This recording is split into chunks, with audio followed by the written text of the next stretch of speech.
So hello and welcome back everyone to this another beautiful सा video. आप सबको पता ही होगा आज क्या है। आज स्पेशल डे है भाई मेरे। आज हम लोग SBEC का पार्ट सी का 25 मार्क पूरा रिवाइज कर देंगे। आपको हर एक स्टूडेंट से एक रिक्वेस्ट है, एक छोटा सा रिक्वेस्ट है कि वीडियो को अभी के अभी लाइक कर दो सो दैट ये वीडियो ज़्यादा से ज़्यादा स्टूडेंट्स तक पहुँचे एंड ज़्यादा से ज़्यादा स्टूडेंट्स को मदद हो पाए।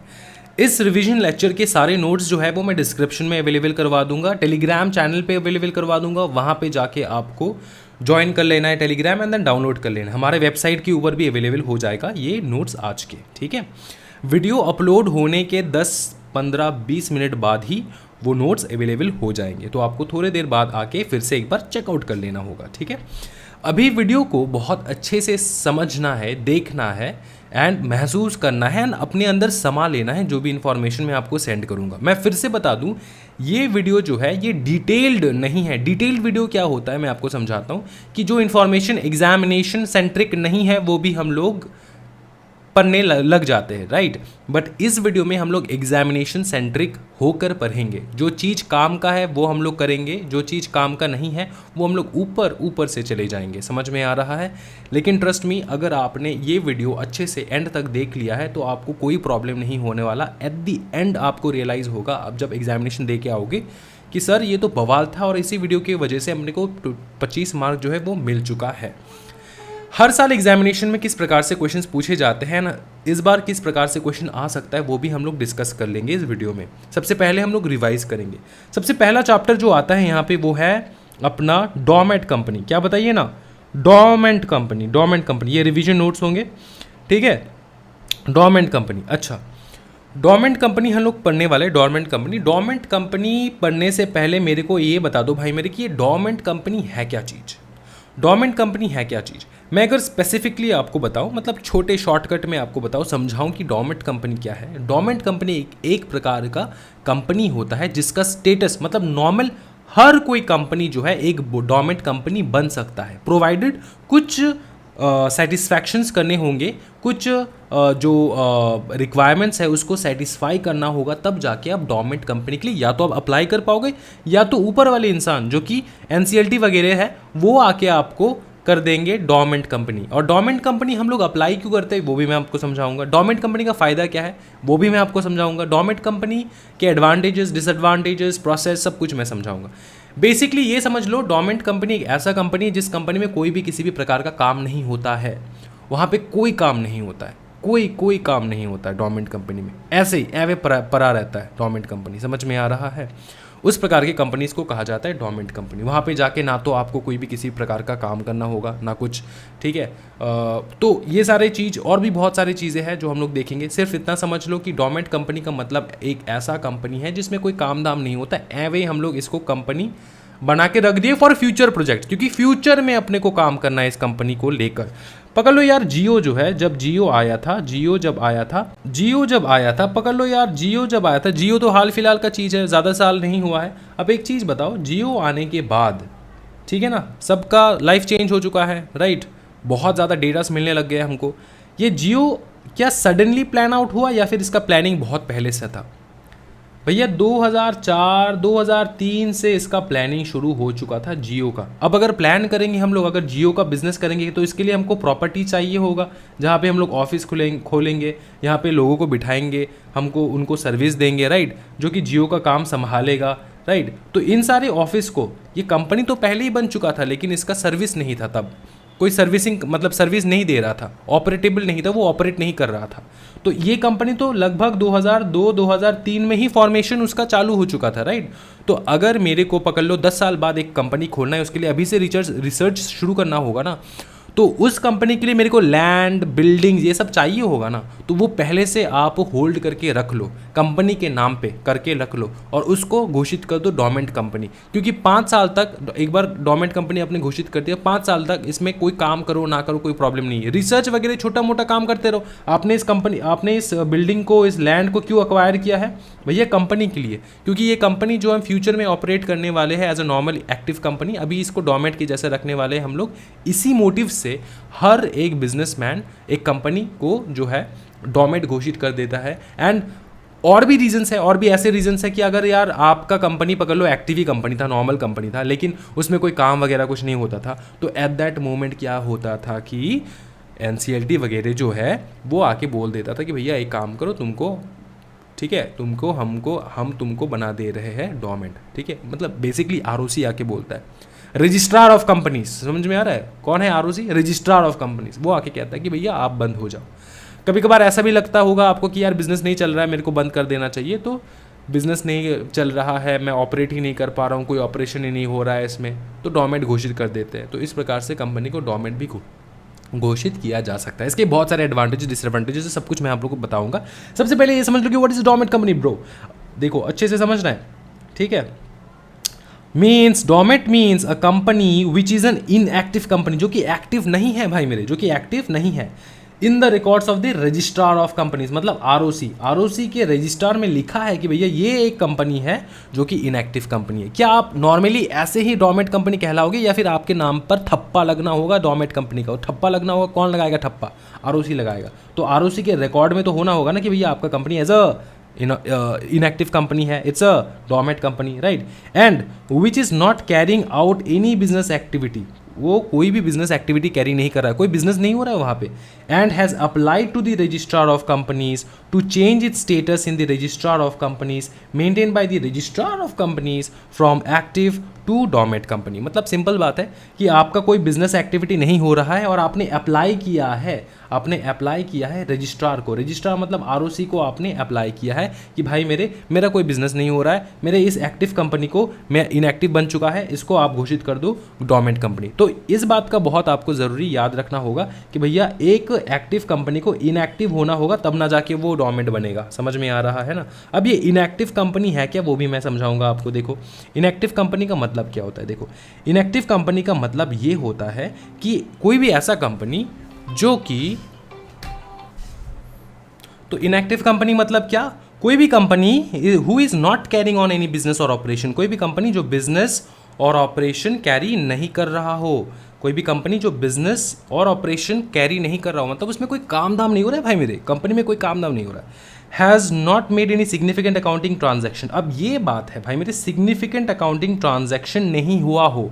अब ये सिग्निफिकेंट अकाउंटिंग ट्रांजैक्शन क्या है वो भी मैं आपको समझाऊंगा, सिग्निफिकेंट अकाउंटिंग ट्रांजैक्शन क्या है, आप टेंशन मत लो, ठीक है। सबसे पहले ये समझ लो कि एक तो बिजनेस नहीं हो रहा हो, ऑपरेशन नहीं हो रहा हो, किसी भी प्रकार का ऑपरेशन नहीं हो रहा है, उसके बाद कोई भी सिग्निफिकेंट अकाउंटिंग ट्रांजैक्शन नहीं हो रहा। सिग्निफिकेंट अकाउंटिंग ट्रांजैक्शन नाम से ही पता लग जाना चाहिए आपको, सिग्निफिकेंट मतलब क्या होता है। सिग्निफिकेंट मतलब होता है कि कोई भी ऐसा काम जो कि मतलब बहुत ही मतलब भारी भरकम काम, ठीक है। सिग्निफिकेंट मतलब बहुत मतलब भारी भरकम काम कुछ होना नहीं चाहिए, छोटा मोटा काम अगर चलता है तो मैं आपको समझाऊंगा ये सिग्निफिकेंट अकाउंटिंग ट्रांजैक्शन, टेंशन नहीं लेने का, ठीक है। सिग्निफिकेंट अकाउंटिंग ट्रांजैक्शन नहीं हो रहा हो पिछले 2 सालों में, 1 साल नहीं 2 सालों में।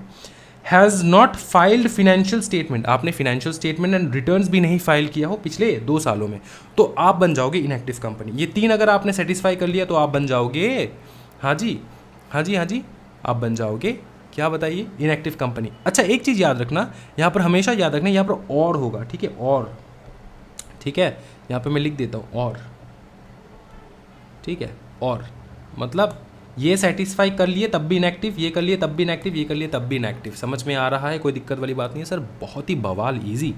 अच्छा डोरमेट कंपनी क्यों रखना है मेरे को, काय को रखना है मेरे को डोरमेट कंपनी? देखो एक तो चीज़ है कि एक्सीलेंट एडवांटेज बनता है ये, किसके लिए, प्रोमोटर्स के लिए। प्रोमोटर्स मतलब कंपनी के प्रोमोटर्स के लिए, क्योंकि वो होल्ड कर सकता है एज एन एसेट और intellectual property under the corporate shield for its usage at a later stage. मतलब मैंने यही बताया जियो का जो आपको बताया, वो होल्ड करके रखा है as an asset, as an intellectual property hold करके रखा है उसको, क्योंकि फ्यूचर स्टेज में मेरे को यूज़ करना है ना, इसलिए मैंने होल्ड करके रख दिया है, ठीक है। अच्छा ये बात ये मैंने शायद यहाँ पे नहीं लिखाया है, ये मैं आपको बता दूँ, सिग्निफिकेंट अकाउंटिंग ट्रांजैक्शन क्या होता है, बहुत ईजी है समझना। मैं यहाँ पे छोटा करके लिखवा देता हूँ, ठीक है, सो दैट आप लोग को कोई परेशानी नहीं हो। सिग्निफिकेंट अकाउंटिंग ट्रांजैक्शन का मतलब क्या होता है समझना, कि कोई भी ट्रांजैक्शन, ठीक है, other than this transaction, any transaction other than the following, other than the following, मतलब कोई भी ट्रांजैक्शन सिग्निफिकेंट ट्रांजैक्शन है, लेकिन इनके बावजूद, इन ट्रांजैक्शन के बावजूद, नंबर 1 ट्रांजैक्शन है payment of fees to registrar, payment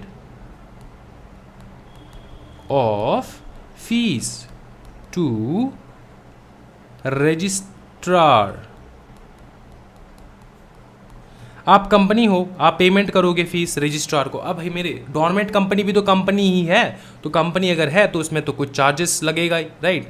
तो वो पेमेंट कर रहे हो आप फीस रजिस्ट्रार को, ठीक है, वो सारा समझ में आ रहा है ना। कोई भी payment to fulfilment the requirement of the act, ठीक है, पेमेंट डन, पेमेंट्स डन या फिर made by whom, by company. इतना लंबा नहीं लिख रहा हूँ, सिंपल देखो, payment made to fulfil the requirement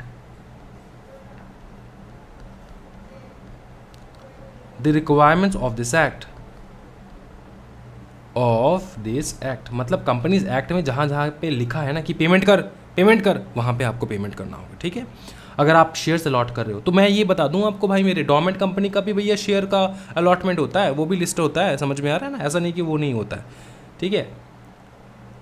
यहाँ पे लिखते हैं अलॉटमेंट, यहाँ पे ये इरेज कर देते हैं, अलॉटमेंट ऑफ शेयर्स, ठीक है, अलॉटमेंट ऑफ शेयर्स। अच्छा, लास्ट है पेमेंट ऑफ, मतलब maintenance, office maintenance and records के लिए, ठीक है, payment done, payments for maintenance of office and records, ठीक है। इन सारे ट्रांजैक्शन के अलावा अगर कोई भी ट्रांजैक्शन आप कर रहे हो वो बन जाएगा सिग्निफिकेंट अकाउंटिंग ट्रांजैक्शन। तो सर कहने का मतलब ये है कि ये सारे ट्रांजैक्शंस डोरमेंट कंपनी कर सकता है? हाँ ऑब्वियसली कर सकता है। क्यों कर सकता है? क्योंकि रजिस्ट्रार को पेमेंट नहीं करवाएगा। क्या बात कर रहा है भाई मेरे, रजिस्ट्रार को तो पैसा देना होगा ना भाई, ठीक है। कोई भी पेमेंट है, एक्ट में बोल रहा है, कंपनी से एक्ट में बोल रहा है कि पेमेंट कर, वहाँ पे पेमेंट करना होगा। शेयर्स अलॉट कर देंगे, ठीक है, अलॉटमेंट ऑफ शेयर्स भाई मेरे, कम से कम शेयर्स अगर अलॉट नहीं करेगा तो कंपनी कैसे बनेगा ये। Payment for maintenance of office and record, office and भैया इलेक्ट्रिसिटी बिल, मतलब बिजली नहीं जलाएंगे क्या, हाँ पंखा नहीं चलाएंगे, तो ये सारा चीज़, ठीक है, ये मतलब मामूली चीज़ है, सिग्निफिकेंट नहीं है, बहुत इंपॉर्टेंट नहीं है। तो ये चीज़ ये समझ में आ चुका है सर, बहुत बार इनएक्टिव कंपनी समझ चुकी है। अब कैसे स्टेटस अपटेन करें ये तो बता दो। 2 तरीके हैं भाई मेरे, 2 तरीके, 2 बहुत ही ब्यूटीफुल तरीके हैं आपको dormant company, as a dormant company बनने के लिए, ठीक है। पहला तो सुओ मोटो अप्लाई कर देना, suo motu make an application to the registrar of companies, मतलब रजिस्ट्रार को आप जाके अप्लाई कर दो, सर हमसे नहीं हो पा रहा है बिजनेस, सर नहीं हो पा रहा है सर, डोरमेंट कंपनी घोषित कर दीजिए सर प्लीज़। तो इस प्रकार से, ठीक है। लेकिन सुनो, आप अगर अप्लाई कर रहे हो ना रजिस्ट्रार को, तो ये तो सेटिस्फाई करना होगा, ये सारा चीज़ कहाँ गया, ये आपको तो इनएक्टिव कंपनी सेटिस्फाई करना होगा, तब जाके मतलब आपका कोई बिजनेस नहीं हो रहा है, ऑपरेशन नहीं हो रहा है, बिजनेस ठप हो चुका है, 2 साल से कुछ नहीं हो रहा है, तब जाके आप अप्लाई करोगे। ऐसे मतलब आज 1 करोड़ का टर्नओवर किए, कल डोरमेट घोषित कर दिए, इस प्रकार से नहीं होता भाई मेरे, ठीक है। चलो, there are 2 ways to obtain the status of dormant company. सबसे पहला खुद अप्लाई कर दो, दूसरा रजिस्ट्रार ने खुद आपको आके बोला भैया तेरा टाइम निकल चुका है, 2 साल से कुछ काम धाम नहीं किया, डोरमेट घोषित कर अपने कंपनी को। इस प्रकार से एक तो खुद अप्लाई कर दिया, दूसरा रजिस्ट्रार ने आपको बोल दिया, रजिस्ट्रार ने आपको नोटिस भेज दिया। एक तो खुद अप्लाई कर दिया, दूसरा रजिस्ट्रार ने नोटिस भेजा, एक तो खुद अप्लाई कर दिया, दूसरा रजिस्ट्रार ने नोटिस भेजा। भाई रिविजन वीडियो फटाफट चलेंगे, आराम से करेंगे। देखो 2 वेज आपको समझ में आ चुका है, कोई दिक्कत वाली बात नहीं सर, बहुत बवाल। अच्छा सुनो एक चीज़, रजिस्ट्रार करेगा, ठीक है, तो कब करेगा? देखो रजिस्ट्रार अगर कर रहा है तो कब करेगा, ठीक है, सिंपल बात है। Company not carrying on any business और ऑपरेशन, सेम चीज़ है। लास्ट 2 साल का financial year has not made any significant accounting transaction. Last 2 financial year has not file financial statement annual return, मतलब सेम चीज़ है जो कि इनएक्टिव कंपनी में यहाँ पे हम लोगों ने बताया है। तो इतना तो समझ में आ चुका है सर, कोई दिक्कत वाली बात नहीं है, बवाल। फिर यहाँ पर और एक चीज़ बोले कि एक बार आपने ना, आपको हमने एज अ डोरमेट कंपनी घोषित कर दिया तो 5 साल तक, 5 कॉन्जिक्यूटिव ईयर तक आप डोरमेट बने रह सकते हो, कोई प्रॉब्लम वाली बात नहीं है, ठीक है। उसके बाद तो कंपनी बंद करवा देंगे और क्या। 5 साल तक आप एज अ डोरमेट जो है वो आप अपने आप को होल्ड करके रख सकते हो। प्रोसीजर क्या रहेगा, to obtain the status of a dormant company. अगर पकड़ लो आप खुद जाके डोरमेट कंपनी के लिए अप्लाई करना चाहते हो, तो देखो आग बंद करके लिख लेना है ये सारे आंसर्स, ठीक है। याद रखना कंपनी में कुछ भी हो रहा है सबसे पहले पास होगा BRAD-BM। एक बार BRAD-BM पास हो चुका है तो भैया इतने बड़ा डिसीजन है, इसके लिए SRNGM तो चाहिए ही होगा। ये सारा चीज़ जो ना आपको कम से कम 2-2 मार्क करके आप एग्जामिनेशन में ला सकते हो अगर आप भूल भी गए पूरा प्रोसीजर। सबसे पहला तो भैया BRAD-BM मतलब कंपनी लॉ तो पढ़े हो ना, बोर्ड मीटिंग में क्या होता है, बोर्ड रेजोल्यूशन पास किया जाता है, तो बोर्ड रेजोल्यूशन पास करेंगे एट बोर्ड मीटिंग, ठीक है। वहाँ पे क्या होगा, बोर्ड रेजोल्यूशन में हम लोग ये लिखेंगे कि भैया हम लोग फिक्स करेंगे एक डेट टाइम वेन्यू कि कहाँ पे हमको GM करना है। GM मतलब जनरल मीटिंग करना है, क्योंकि बहुत बड़ा डिसीजन है, डोरमेंट करने वाले तो शेयर होल्डर से तो भैया अप्रूवल चाहिए होगा, राइट। तो GM करेंगे, ठीक है। BRAD-BM पे हम लोग फिक्स करेंगे कौन सा डेट टाइम वेन्यू होगा GM के लिए। फिर ऑब्टेन करेंगे statement of affairs from the auditors of the company, ठीक है। स्टेटमेंट ऑफ अफेयर्स ऑब्टेन करेंगे from the auditors of the company, statement of affairs obtain करेंगे from the auditors of the company. Simple सीधा बात है, मतलब auditor से तो भैया अपने को अप्रूवल लेना होगा ना, ऑडिटर CA से कि भाई मेरे अपना statement of affairs they they company का, कैसा है नहीं है वो ले लेंगे। फिर होल्ड करेंगे जनरल मीटिंग, ठीक है। जनरल मीटिंग में होल्ड करेंगे, वहाँ पे पास करेंगे स्पेशल रेजोल्यूशन। ये नोट्स में अवेलेबल करवा दूंगा, आप आराम से पढ़ सकते हो। मैं जैसे पढ़ा रहा हूँ ना वैसे ही पढ़ो। देखो BRAD-BM पास कर लिए, ठीक है, ये वाला BRAD-BM पास कर लिए। फिर क्या करेंगे भैया, BRAD-BM पास कर लिए, फिर भैया स्टेटमेंट ऑफ अफेयर्स ले लिए ऑडिटर से। फिर क्या करेंगे, जनरल मीटिंग बिठाएंगे, वहाँ पे स्पेशल रेजोल्यूशन पास करेंगे, सीधा सीधी बात, ठीक है। फिर पास स्पेशल रेजोल्यूशन, एक बार स्पेशल रेजोल्यूशन पास हो चुका है, ठीक है। फॉर ऑब्टेनिंग दिस, किस लिए हम लोग स्पेशल रेजोल्यूशन पास कर रहे हैं, पास स्पेशल रेजोल्यूशन किस लिए, for obtaining the status of a dormant company, ठीक है। एंड ऑथराइजिंग मतलब इस स्पेशल रेजोल्यूशन से ऑथराइज होता है कौन, डायरेक्टर्स, कि वो अप्लाई कर सकते हैं ROC को for this statement only, for the application of dormant only, ठीक है। फिर ई फॉर्म फिल करेंगे, MGT 14 फिल करेंगे, ठीक है। क्योंकि MGT 14 में क्या जाएगा, SR जाएगा, SR मतलब स्पेशल रेजोल्यूशन में क्या हुआ है वो हम लोग फाइल करेंगे ROC को, ठीक है, ROC को फाइल करेंगे। अच्छा, उसके बाद MSc 1 हम लोग करेंगे, फाइल करेंगे ROC को, ठीक है। Along with the copy of SR मतलब स्पेशल रेजोल्यूशन के साथ जाएगा, मतलब ये MGT 14 MSc 1 ये दोनों जाएगा, ठीक है। अच्छा, MSc 1 में क्या है, डिक्लेरेशन होगा ना by the directors and other necessary documents, ठीक है। अच्छा, उसके बाद क्या होगा कि देखो फिर से मैं करवा दे रहा हूँ, आराम से देखो। सबसे पहले BRAD-BM करेंगे, फिर स्टेटमेंट ऑफ अफेयर्स ऑडिटर से ले लेंगे, फिर जनरल मीटिंग करेंगे, स्पेशल रेजोल्यूशन पास कर देंगे। स्पेशल रेजोल्यूशन में क्या लिखा होगा, स्पेशल रेजोल्यूशन में हमारे जो मेंबर्स हैं ना वो ऑथराइज करेगा ना डायरेक्टर्स को कि भैया तुम अप्लाई कर दो ROC को फॉर डोरमेट कंपनी। फिर फॉर्म फाइल करेंगे, ई फॉर्म फाइल करेंगे, MGT 14 जाएगा, MSc 1 जाएगा, ठीक है। उसके बाद ROC क्या करेगा, सुनो, ROC इशू कर देगा सर्टिफिकेट इन MSc 2 कि भैया ठीक है जा तू डोरमेट बन चुका है।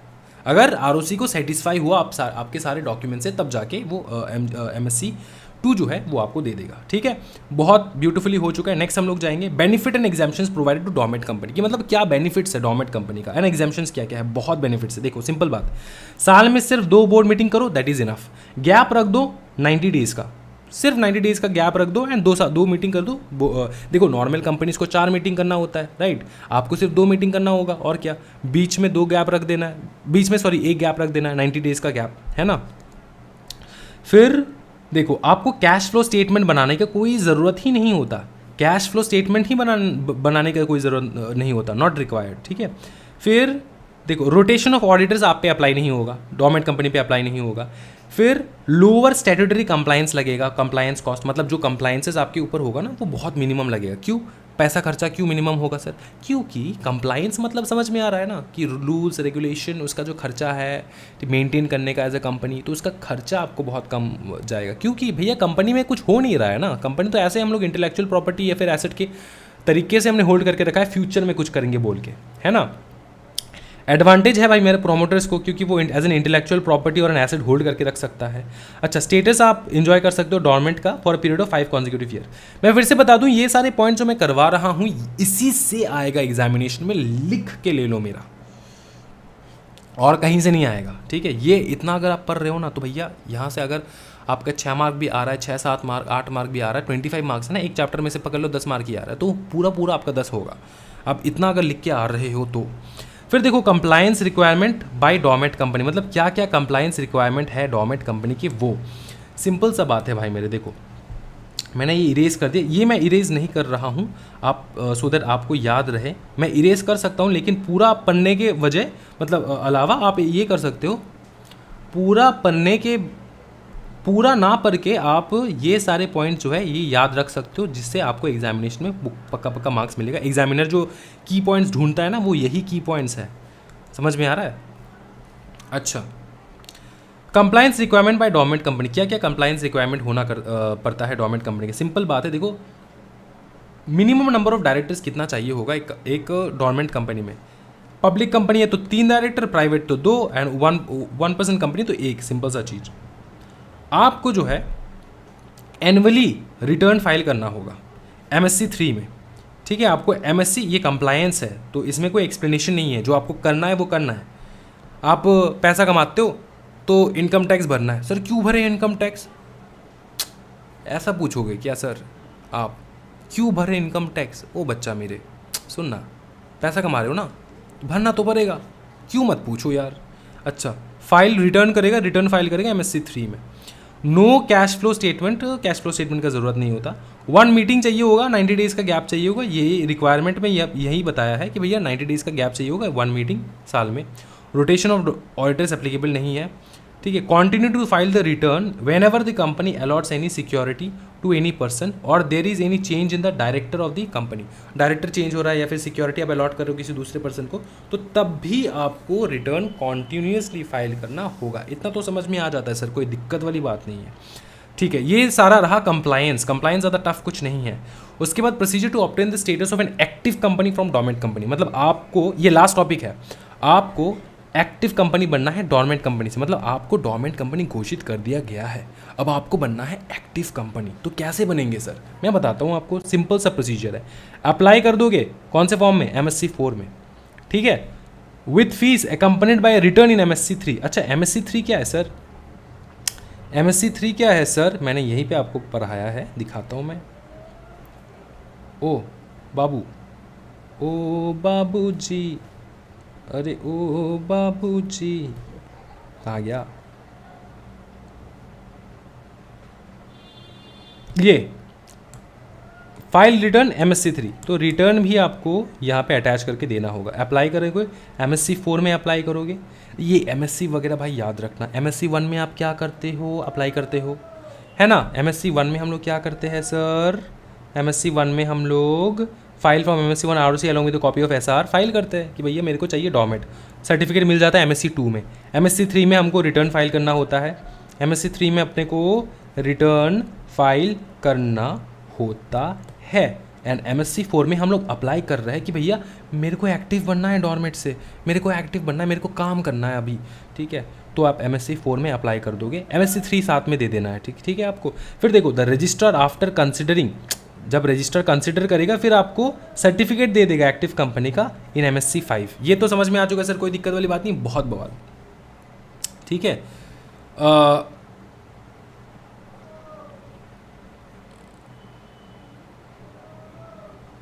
देखो अब और एक चीज़ सुनो, ये तो आपने अप्लाई किया, ठीक है ना, कि procedure to obtain the status, ये तो आपने अप्लाई किया एप्लीकेशन, ये पहला केस है,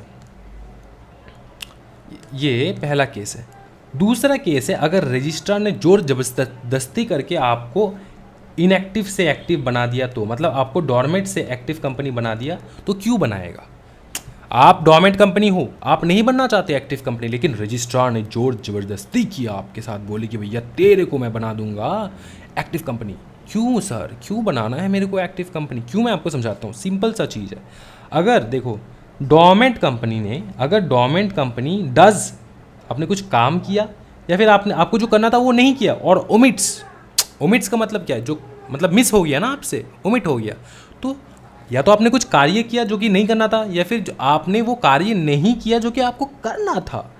to any act mentioned in the grounds in the application made for obtaining the status of a dormant company and such act और ओमिशन, वो जो एक्ट या फिर ओमिशन आपने किया वो अफेक्ट कर रहा है आपके स्टेटस, डोरमेंट कंपनी की स्टेटस को। फॉर एग्जांपल आपको मैंने बताया था सिग्निफिकेंट अकाउंटिंग ट्रांजैक्शन मत करो, लेकिन आपने कर डाला है सिग्निफिकेंट अकाउंटिंग ट्रांजैक्शन, तो आपको बना देंगे हम एक्टिव कंपनी। मैं कौन हूँ? मैं हूँ ROC। आप कौन हो? आप हो कंपनी। ठीक है, फिर देखो, where the registrar has reasonable cause to believe that any company registered as a dormant company has been functioning in any manner directly or indirectly affecting the status of a dormant company। ठीक है, क्या तो registrar को ऐसा लगा? देखो ना, आपने सुनो, आपने या तो कोई कार्य किया आपने, या फिर कोई ओमिशन किया आपने ऊपर वाले में। ठीक है, आपने या तो डन सम वर्क और omitted some work which you should have done it, right, या फिर you have done some which you should not. तो इस केस में हो सकता है। दूसरा केस है कि रजिस्ट्रार को ऐसा मतलब लग रहा है कि भैया आपने कुछ ऐसा कार्य किया है, ठीक है, जिसके कारण आपका इफेक्ट हो रहा है आपके डोरमेंट कंपनी की स्टेटस को, तो तब रजिस्ट्रार करवा सकता है। ये क्या करवा सकता है? आपको इनएक्टिव से एक्टिव बना देगा, डोरमेंट से एक्टिव कंपनी बना देगा। तो MSc में फिर से यहाँ पे लिखवा दूंगा, फटाफट मेरे साथ लिख लेना है एकदम झकास करके। MSc 1 में क्या करेगा? अप्लाई करेंगे फॉर डोरमेंट। ठीक है, MSc 2 में सर्टिफिकेट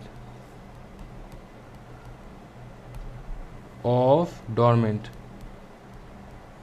बाय ROC। MSc 3 में annual return. MSc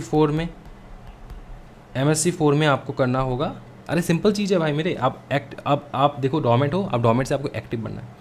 apply for active from dormant. ठीक है, ये शॉर्टकट में लिखवा रहा हूँ सो दैट आपको याद रहे। फिर देखो MSc 4 हो चुका है, MSc 5। ठीक है, MSc 5 में बताओ क्या? हाँ, certificate of active by ROC। ठीक है, इतना आप याद कर सकते हो सर?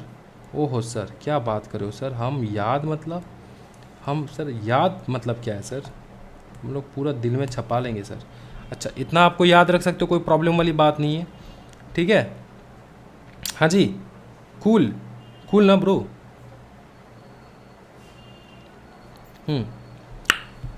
तो ये फॉर्म नंबर बहुत अच्छी तरीके से याद करना है। ये अगर कर लोगे आप, तो आपको और कोई भी किसी भी प्रकार के चीज़ का आपको दरकार नहीं होगा। आपका ये जो चैप्टर है, जो कि चैप्टर डोरमेंट कंपनी है, वो पूरा ख़त्म हो चुका है। ठीक है, इसके अलावा आपको कुछ नहीं पढ़ना है भाई मेरे, ट्रस्ट मी। ये नोट्स मैं अवेलेबल करवा दूंगा, नोट्स से ही कर लेना है आपको। डोरमेंट कंपनी पूरा 5, 6, 7, 10 मार्क्स जितना भी आ रहा है इस चैप्टर में से, आपका पूरा मार्क्स आपके पास रहेगा। ठीक है, ब्यूटीफुली अंडरस्टूड, कोई दिक्कत वाली बात नहीं। क्या हम लोग नेक्स्ट चैप्टर में जा सकते हैं? जोर से बोल दो भाई मेरे, हाँ जी सर, चलो नेक्स्ट चैप्टर में। नेक्स्ट चैप्टर क्या है सर? नेक्स्ट चैप्टर है अपना SBEC का चैप्टर 20, जो कि है अपना strike off and restoration of name of company and LLP। ठीक है, बहुत ही इंपॉर्टेंट चैप्टर है ये, एंड उसका बाद का जो चैप्टर है बहुत ही इंपॉर्टेंट चैप्टर्स है। ये दोनों चैप्टर हम लोग करेंगे।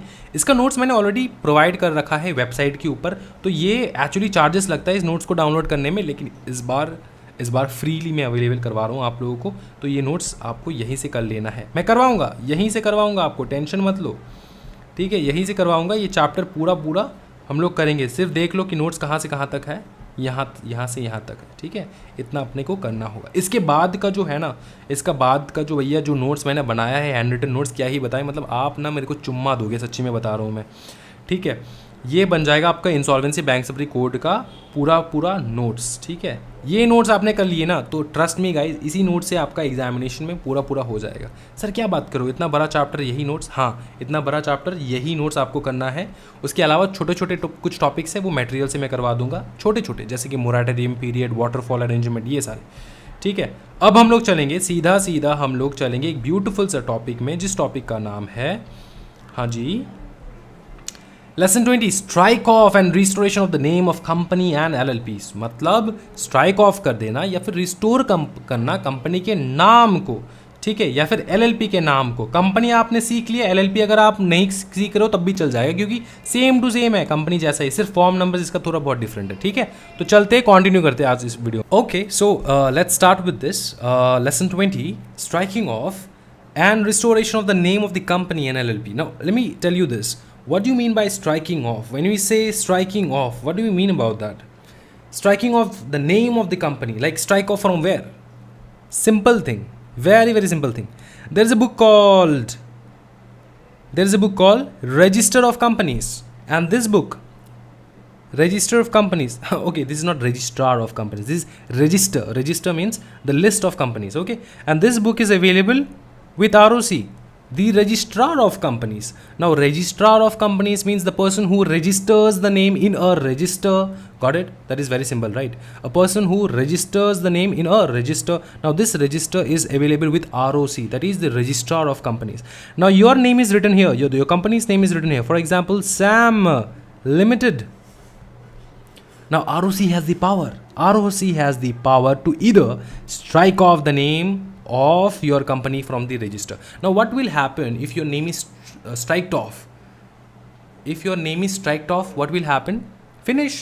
Your name is striked off. You won't be operatable. You can't operate anymore, right? As a company, isn't it? So this is the consequence of striking off.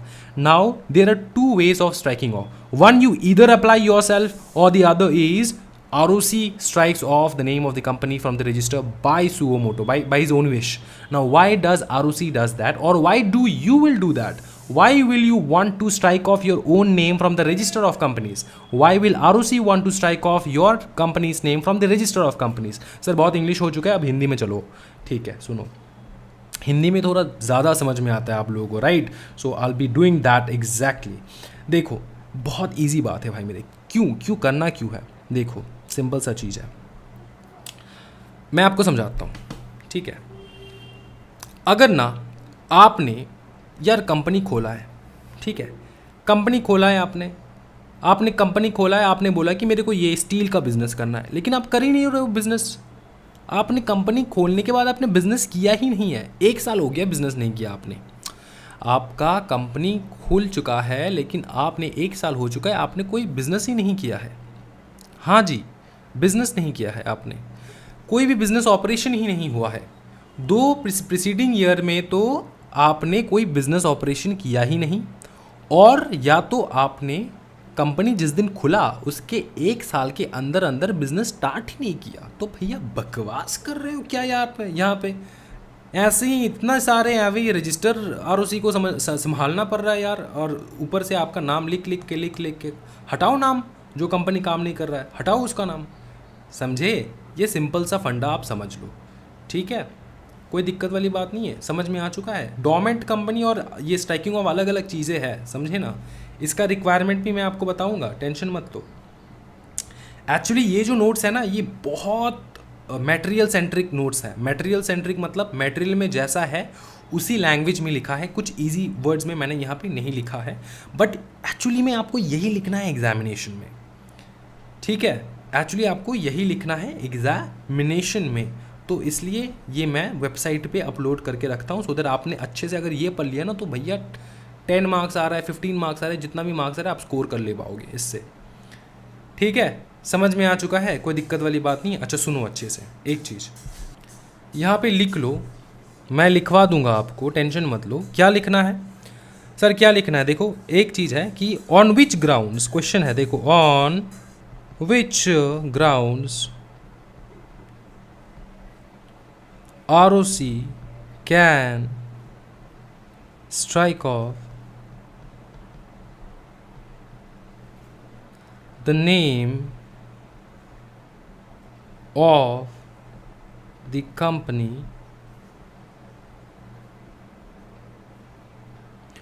from the register। ये लिखवा दे रहा हूँ so that आपको दिमाग में एक basic फंडा तो क्लियर हो जाए कि कौन से ग्राउंड्स में भैया आपका नाम हटा देंगे, मतलब खुशी खुशी। हाँ, ऐसा तो नहीं हो सकता। तो सिंपल चीज़ है, ए पॉइंट लिखो, नंबर ए पॉइंट लिखो। A company has failed to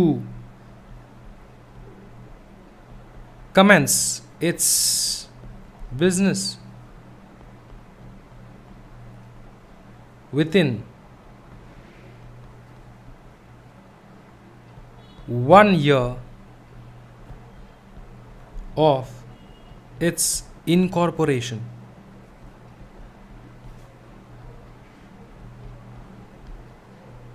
एक पॉइंट हो चुका है। अब भाई मेरे 1 साल हो चुका है इनकॉर्पोरेशन का, फिर भी आपने बिजनेस नहीं करा गया। आपने 2 तारीख को फर्स्ट जैन को आपका बिजनेस सेटअप हुआ है, ठीक है। फिर 1 जैन 2020 से लेकर 1 जैन 2021 आ चुका है, लेकिन फिर भी आपने आपका बिजनेस स्टार्ट ही नहीं किया। निकाल दो भाई इसका बिजनेस करने का मन नहीं है। ये पहला पॉइंट। दूसरा पॉइंट देखो, दूसरा पॉइंट है A company is not carrying on any business or operation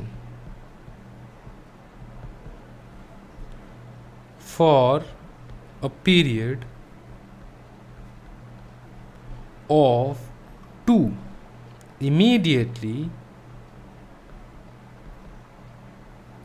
preceding financial year and has not applied for the status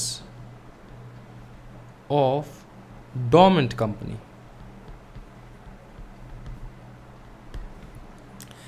देखो ये तो हम लोगों ने पढ़ा ही होगा। देखो ना, डोमेंट कंपनी में हम लोग पढ़ा है ना, इनएक्टिव कंपनी बन जाता है कोई भी बिजनेस। अगर बिजनेस ऑपरेशन 2 साल तक आप कैरी नहीं कर रहे हो तो आप क्या बन जाते हो, इनएक्टिव कंपनी। तो अगर आप इनएक्टिव कंपनी बन चुके हो तो आपको तो डॉर्मेट, आपको अपने आप ही डॉर्मेट के लिए अप्लाई कर देना चाहिए, क्योंकि 2 साल से आपने कोई बिजनेस ऑपरेशन किया ही नहीं है। लेकिन अगर आपने आपने 2 साल से कोई ना बिजनेस किया है ना ऑपरेशन किया है, इसके बावजूद भी आपने डॉक्यूमेंट के लिए अप्लाई नहीं किया, तो भैया नाम काटो इसका, इस बंदे का नाम काटो रजिस्टर से, ठीक है। बंदे का नहीं, मतलब उस कंपनी का। कंपनी भी तो बंदा है, क्योंकि it's a separate legal entity. Sir बंदी भी तो हो सकती है। चलो यार ये सब मत बताओ, अभी आ जाओ सी में आ जाओ। सी देखो, सब्सक्राइबर्स, ये 2 एक्स्ट्रा पॉइंट्स है, मैं लिखवा रहा हूँ, शायद बुक में अवेलेबल हो शायद ना हो। सब्सक्राइबर्स टू द मेमोरेंडम क्या है, MOA लिख देता हूँ फटाफट। Subscribers to the memorandum has not paid the subscription amount. Subscription amount नहीं लिख के थोड़ा लंबा लिखते, ठीक है। Which they had undertaken to pay at the time of incorporation, ठीक है, at the time of incorporation। इतना लिखो काफ़ी है। डी दूसरा पॉइंट, ये एक्सप्लेन करूंगा मैं, दोनों पॉइंट एक साथ एक्सप्लेन कर दूंगा, टेंशन नहीं लेना भाई। जब तुम इस वीडियो में आ जाओगे ना, जब मैं पढ़ाता हूँ कोई चीज़, तो भैया बिना मतलब समझाए आपको जाने नहीं दूंगा। नहीं, मतलब बिना मतलब समझे आपको जाने नहीं दूंगा। Company is not carrying on any. भैया वीडियो को लाइक कर दिए ना? हाँ जी, बहुत मेहनत लगता है भाई मेरे, सच्ची में बोल रहा हूँ। लाइक कर दो, ज़्यादा से ज़्यादा स्टूडेंट्स तक पहुँच पाए कम से कम। और operation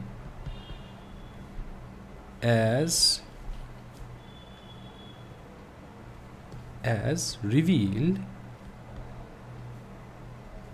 after physical verification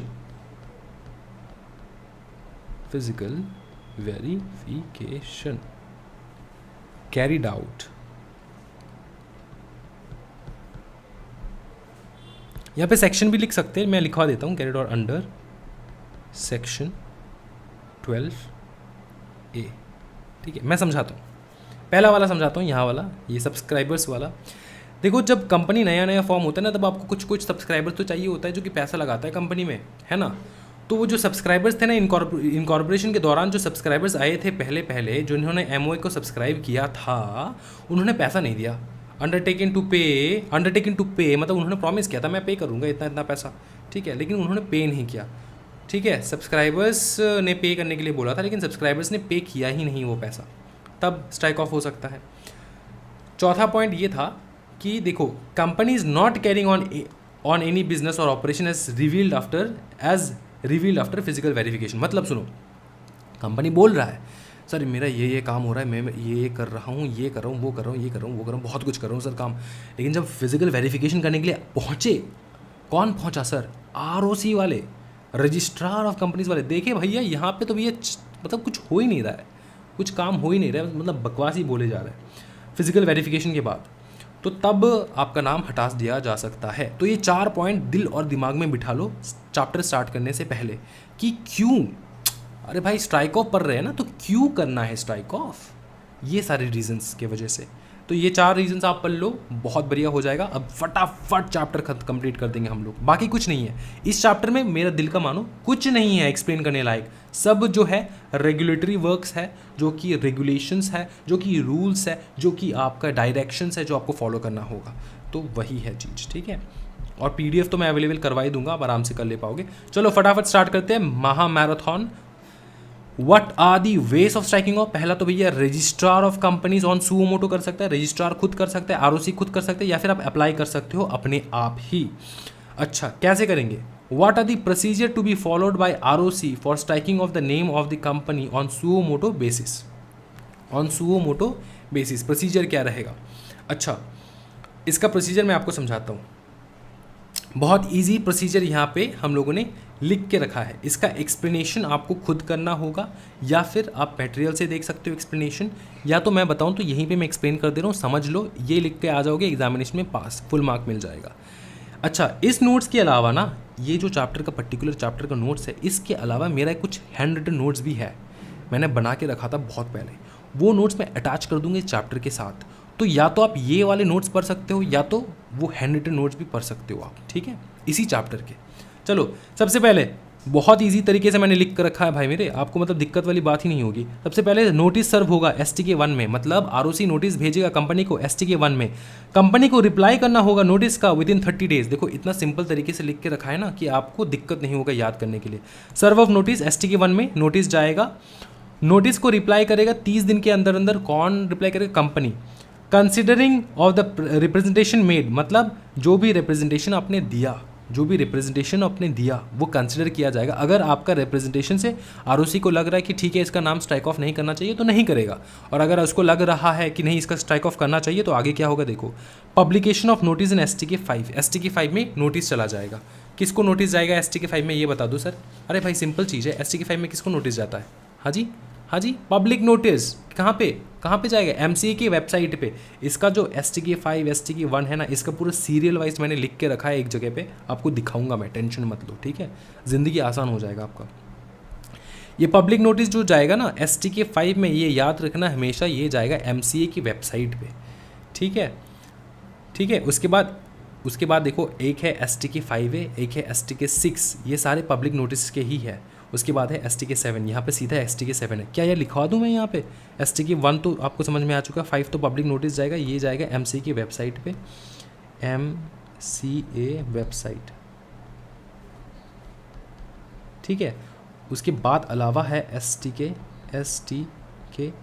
5A करके एक है, ठीक है, STK 5A करके है, वो जाएगा न्यूज़पेपर पे। ये भी पब्लिक नोटिस ही है, ठीक है, ये भी पब्लिक नोटिस है, ये है न्यूज़पेपर पे, ठीक है, न्यूज़ पेपर पे। फिर एक आता है STK 6 आता है, ठीक है, जो जाएगा ऑफिशियल गैजेटे में, ऑफिशियल गैजेटे में, ठीक है, ऑफिशियल गैजेटे में जाएगा STK 6। एंड STK 7 में क्या होगा? हाँ जी, नोटिस मिल जाएगा आपको, notice of dissolution of the company, मतलब कंपनी डिसॉल्व हो चुका है। तो सिंपल वे में अगर हम लोग समझे, STK 1 में ROC भेजेगा नोटिस कंपनी को, 30 दिन के अंदर कंपनी रिप्लाई करेगा। रिप्लाई अच्छा लगा तो ठीक है, अगर अच्छा नहीं लगा तो STK 5 में नोटिस चला जाएगा कि कंपनी को हम लोग स्ट्राइक ऑफ कर रहे हैं। ये नोटिस जाएगा MC के वेबसाइट पे, STK 5 में न्यूज़पेपर में जाएगा, STK 6 में ऑफिशियल गैजेट में जाएगा। फिर देखो इंटीमेशन टू रेगुलेटरी अथॉरिटीज़, मतलब रेगुलेटरी अथॉरिटीज़ कौन? रेगुलेटरी अथॉरिटीज़ मतलब अगर बैंकिंग कंपनी है तो RBI को जाएगा इंटीमेशन कि भैया हम इसको स्ट्राइक ऑफ कर रहे हैं, ठीक है। अगर देखो सेबी तो होगा ही, लिस्टेड कंपनी है तो सेबी तो होगा ही, तो सेबी को बोलेंगे भैया हम लोग इसको स्ट्राइक ऑफ कर रहे हैं, क्योंकि वो रेगुलेटर्स है ना कंपनी के। अच्छा, इंटीमेशन टू रेगुलेटरी अथॉरिटीज हो चुका है। फिर strike off, removal of name of the company हो जाएगा।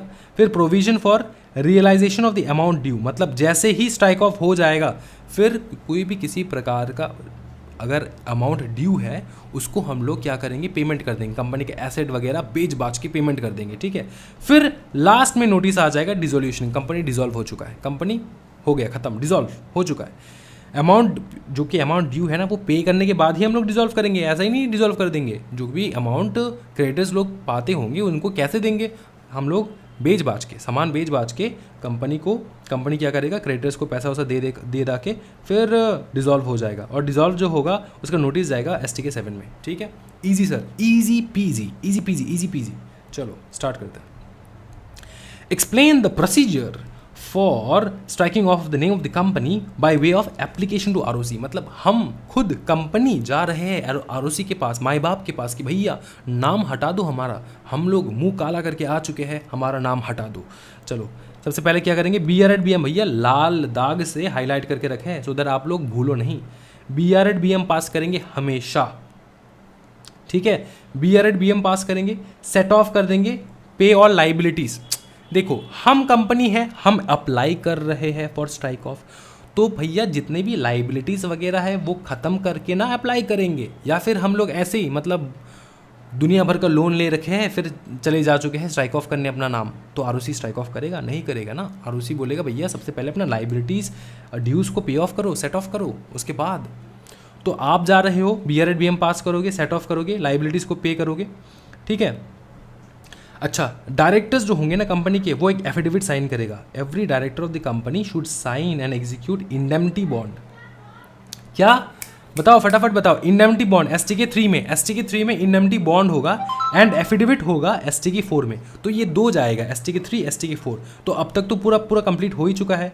देखो ना, STK 1 हो चुका है, STK 3, 4, 5, 6, 7, अब सिर्फ STK 2 बचा है ना। वो दिखाऊंगा मैं, टेंशन मत लो। इतना समझ में आ चुका है सर कि STK 3 में इंडेमनिटी बॉन्ड जाएगा, STK 4 में जाएगा एफिडेविट। उसके बाद क्या होगा, उसके बाद स्टेटमेंट ऑफ अकाउंट्स ले लेंगे। किससे? The company should get the statement of accounts prepared showing the asset and liabilities of the company made. मतलब ये तो लेगा CA से ऑब्वियसली, स्टेटमेंट ऑफ अकाउंट्स लेगा। उसमें क्या होगा कि एसेट क्या है कंपनी का, लायबिलिटीज क्या है कंपनी का, वो शो हो रहेगा। फिर कंडक्ट करेंगे हम लोग जनरल मीटिंग में हम लोग पास करेंगे स्पेशल रेजोल्यूशन। सिंपल चीज़, 30 दिन के अंदर MGD 14 फाइल करेंगे। MGD 14 क्या होता है सर? वही स्पेशल रेजोल्यूशन जो हम लोगों ने पास किया है ना, वही भेजेंगे ना ROC को। फिर अप्रूवल लेंगे कंसर्न अथॉरिटीज़ का, मतलब अगर बैंकिंग कंपनी तो बैंकिंग कंपनी से अप्रूवल लेंगे, मतलब RBI से अप्रूवल लेंगे, ठीक है, सेबी से अप्रूवल लेंगे। तो कंसर्न अथॉरिटीज़ से हम लोग अप्रूवल लेंगे कि सर माई बाप मैं अपना बिजनेस नहीं कर पा रहा हूँ, मैं चाहता हूँ कि मेरा जो कंपनी का नाम है वो स्ट्राइक ऑफ हो जाए। और इसके लिए हम लोग GM भी पास कर चुके हैं, मतलब सॉरी SR भी पास कर चुके हैं GM में, ठीक है। उसके बाद देखो क्या होगा, STK 2 finally thereafter an application for removal of the name of the company shall be made in form STK 2 along with fee 5000। मतलब समझना, STK 1 में ROC आपको नोटिस भेजेगा, चल नाम हटा तेरा, ठीक है, हम लोग नाम हटाएंगे तेरा, ठीक है। एंड STK 2 में कंपनी ROC को प्रपोज करेगा, सर नाम हटा दीजिए ना हमारा। समझ में आ चुका है, ठीक है। 5000 का फीस लगेगा, इसको लेकर ही जाना है, एवं खाली हाथ मत चले जाना। अच्छा, e form STK 2 shall be sign by authorize director. STK 2 shall be certified by company secretary in whole time practice और chartered accountant in whole time practice और cost accountant in whole time practice, ठीक है। इन सबसे करवा सकते हो आप STK 2 sign. Public notice जाएगा by ROC after filing application for strike off by company the ROC shall public a public notice in STK 6। STK 6 में पब्लिक नोटिस जाएगा, ये समझ में आ चुका है, ठीक है ना। अच्छा, फिर STK 6 में कौन सा था सर? STK 6 था ऑफिशियल गैजेट का सर। अच्छा, इंटीमेशन टू रेगुलेटरी अथॉरिटीज़, एक बार ROC भी इंटीमेट कर देगा, तुम तो करोगे ही, अप्रूवल ऑफ कंसर्न अथॉरिटीज़ तुम करोगे, ROC भी तो करेगा। इंटीमेशन टू रेगुलेटरी अथॉरिटीज़ पूछेगा ना कि भाई देखो हम लोग रिमूव करना जा रहे हैं, कोई दिक्कत तो नहीं है, ऐसा करके RBI को कहेगा, सेबी को कहेगा, ROC। Strike off removal of the name of the company after 30 days from the date of publication of the notice in the newspaper, official gazette and intimation to regulatory authorities. ये सब करने के बाद 30 दिन के अंदर अंदर if there is no objection received within 30 days from the general public और रिस्पेक्टिव अथॉरिटीज़, मतलब जनरल पब्लिक को हमने नोटिस भेज दिया, STK 5 में, STK 5A में क्या क्या नोटिस MCA में भेज दिए, न्यूज़पेपर में भेज दिए, फिर STK 6 में हम लोग ने ऑफिशियल गैजेट में डाल दिया, फिर हम लोगों ने रेगुलेटरी अथॉरिटी से भी पूछा कि सुनिए ना सेबी एंड RBI कोई दिक्कत तो नहीं है। तो अगर 30 दिन के अंदर अंदर उनसे कोई भी वार्तालाप नहीं हुआ तो हम लोग मान लेंगे कि कोई दिक्कत नहीं है, आप आराम से रिमूव कर सकते हो नाम, तो रिमूव कर देंगे नाम। ROC can proceed to strike off और remove the name of the company from registered companies. समझ में आ जाएगा। Provisions for realisation of amount due, notice of dissolution of the company, मतलब provision for realisation of amount due, ये same चीज़ है। Realisation of amount due मतलब जितना भी अमाउंट ड्यू था वो हम लोग रियलाइज़ कर देंगे, पेमेंट करने के बाद ही जाके डिसोल्यूशन होगा कंपनी का। नाम हटा देना मतलब डिसोल्यूशन नहीं हो जाता, डिसोल्यूशन सेपरेटली होगा। डिसोल्यूशन मतलब कंपनी का सब कुछ बेच बाच के सारा एसेट्स वगैरह दे दा के, जो भी जितना पैसा चाहता है मतलब पाता है उनको दे दा के फिर हम लोग डिसोल्यूशन करने वाले हैं। समझ में आ चुका है सर? ये बहुत ब्यूटीफुल सा प्रोसीजर था, एग्जामिनेशन में गारंटीड आएगा, गारंटीड आ सकता है, तो बहुत अच्छे से पढ़ लेना ये चीज़, ठीक है। चलो अब एक बहुत इंटरेस्टिंग सा टॉपिक है विच type of companies can not be removed. कौन से ऐसे कंपनीज है जिनका नाम हम लोग हटा नहीं सकते which type of companies which can not be removed under this provisions. कौन से वो कंपनीज है? सबसे पहला लिस्टेड कंपनी, दूसरा सेक्शन 8 कंपनी, तीसरा having charges which are pending for satisfaction. Charges मतलब चार्जेस समझ में आ रहा है, सेक्शन 77 कंपनीज एक्ट 2013। हाँ जी, वो चार्जेस आपका है अभी तक सेटिस्फाई नहीं हुआ है सर, तो उसके लिए हम लोग आपका नाम नहीं हटाएंगे। क्यों हटाएंगे नाम? आपका नाम हटा दिया तो चार्जेस सेटिस्फाई कौन करेगा? Companies whose application for compounding is pending, companies against which any prosecution for offence is pending in any court. Vanishing company का कंसेप्ट बहुत मज़ेदार है, एक बार पूछ लिया था एग्जामिनेशन में कि वैनिशिंग कंपनी क्या है। मैं अब अगर सिंपल वे में आपको समझाऊँ ना वैनिशिंग कंपनी क्या है, वो भी अगर आप लिख के आ जाओ एग्जामिनेशन में तब भी मार्क्स मिल जाएगा। सुनो, वैनिशिंग कंपनी क्या होता है? वैनिशिंग कंपनी एक ऐसा कंपनी होता है जो भैया लिख के तो रखे हैं कि भैया हम यहाँ पे ऑपरेट करते हैं, लेकिन अब जब जाओगे वहाँ पे आपको कंपनी का ना नाम मिलेगा, ना पता मिलेगा, ना रजिस्टर्ड ऑफिस मिलेगा, कुछ नहीं मिलेगा, वैनिश हो चुका है कंपनी। उस प्रकार की कंपनी को कहा जाता है वैनिशिंग कंपनी, ठीक है। लेकिन बता रखे हैं कि भैया हम यहीं पे है, हम यहीं पे रहते हैं, हम यहीं से ऑपरेट करते हैं, लेकिन जब जाओगे तब कुछ नहीं मिलने वाला।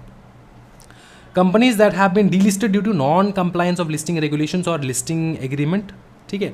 मतलब जो लिस्टेड कंपनी था उसको डिलिस्ट हो चुका है। अब क्यों डिलिस्ट हो चुका है? क्योंकि सेबी ने इसको डिलिस्ट कर रखा है। क्यों डिलिस्ट कर रखा है? क्योंकि उसने कंप्लायंस सही से नहीं किया है ना, जो रेगुलेशंस फॉलो करना था नहीं किया, इसलिए उसको डिलिस्ट कर रखा है, तो उसका नाम नहीं हटा सकते हम लोग। कंपनीज वेयर इंस्पेक्शन और investigation is ordered carried out, companies which is accepted public deposit which are either outstanding और the companies in default of the repayment of the same. तो पब्लिक डिपॉजिट आउटस्टैंडिंग है तब भी, ठीक है। Public deposit भैया अरे कंपनी एक्ट परे हो ना, तो वो सारा चीज़ पब्लिक डिपॉजिट जो है वो पेंडिंग है, अभी तक आपने पेमेंट नहीं किया है, ठीक है। चलो बहुत ब्यूटीफुल। फिर देखो, discuss the situations in which company can not apply for strike of. ये तो है कि जब ROC मतलब नहीं कर सकता, इन सारे कंपनीज का नाम नहीं हटा सकता। अब ये है कि भैया तुम खुद से अप्लाई नहीं कर सकते। अच्छा, इन केसेस में तुम खुद से अप्लाई नहीं कर सकते, इन केसेस में भी तुम खुद से अप्लाई नहीं कर सकते, और इन सारे केसेस में भी तुम खुद से अप्लाई नहीं कर सकते। Specially this cases are for the companies who wants to apply but they can't apply. Number 1 सबसे पहला क्या है बताओ? सभी इंपॉर्टेंट है, सभी लाल दाग करके रखा है हमने। हैज़ चेंज इट्स नेम, ओहो नाम चेंज कर लिए, अब अप्लाई करना चाहते हो, नाम चेंज किया अब अप्लाई करना चाहते हो, ऐसा नहीं हो सकता। हाँ जी, हाँ बताओ ना, नाम चेंज कर लिए, ग्रोफर से आप ब्लिंकिट हो चुके हो, तो क्या हो गया? आपको हम हटाएंगे नहीं। Has shifted its registered office from one state to another, ओहो रजिस्टर्ड ऑफिस आपने दूसरे जगह पे लेकर जा चुके हो, तब भी हम लोग नहीं आपको हटाने देंगे नाम। Has made a disposal for value of property और rights held by it immediately before seizure of trade.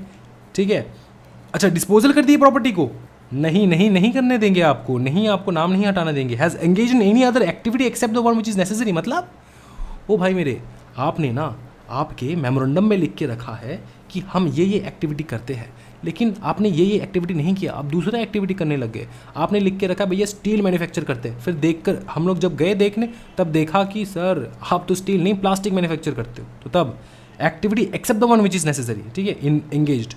अच्छा, has made an application to the tribunal for sanctioning of compromise और अरेंजमेंट, मतलब अपने ट्रिब्यूनल को बोल दे कि भैया मेरे ऊपर कॉम्प्रोमाइज़ और अरेंजमेंट का रेगुलेशंस लगाओ। ठीक है, अप्लाई कर दिया ना आपने।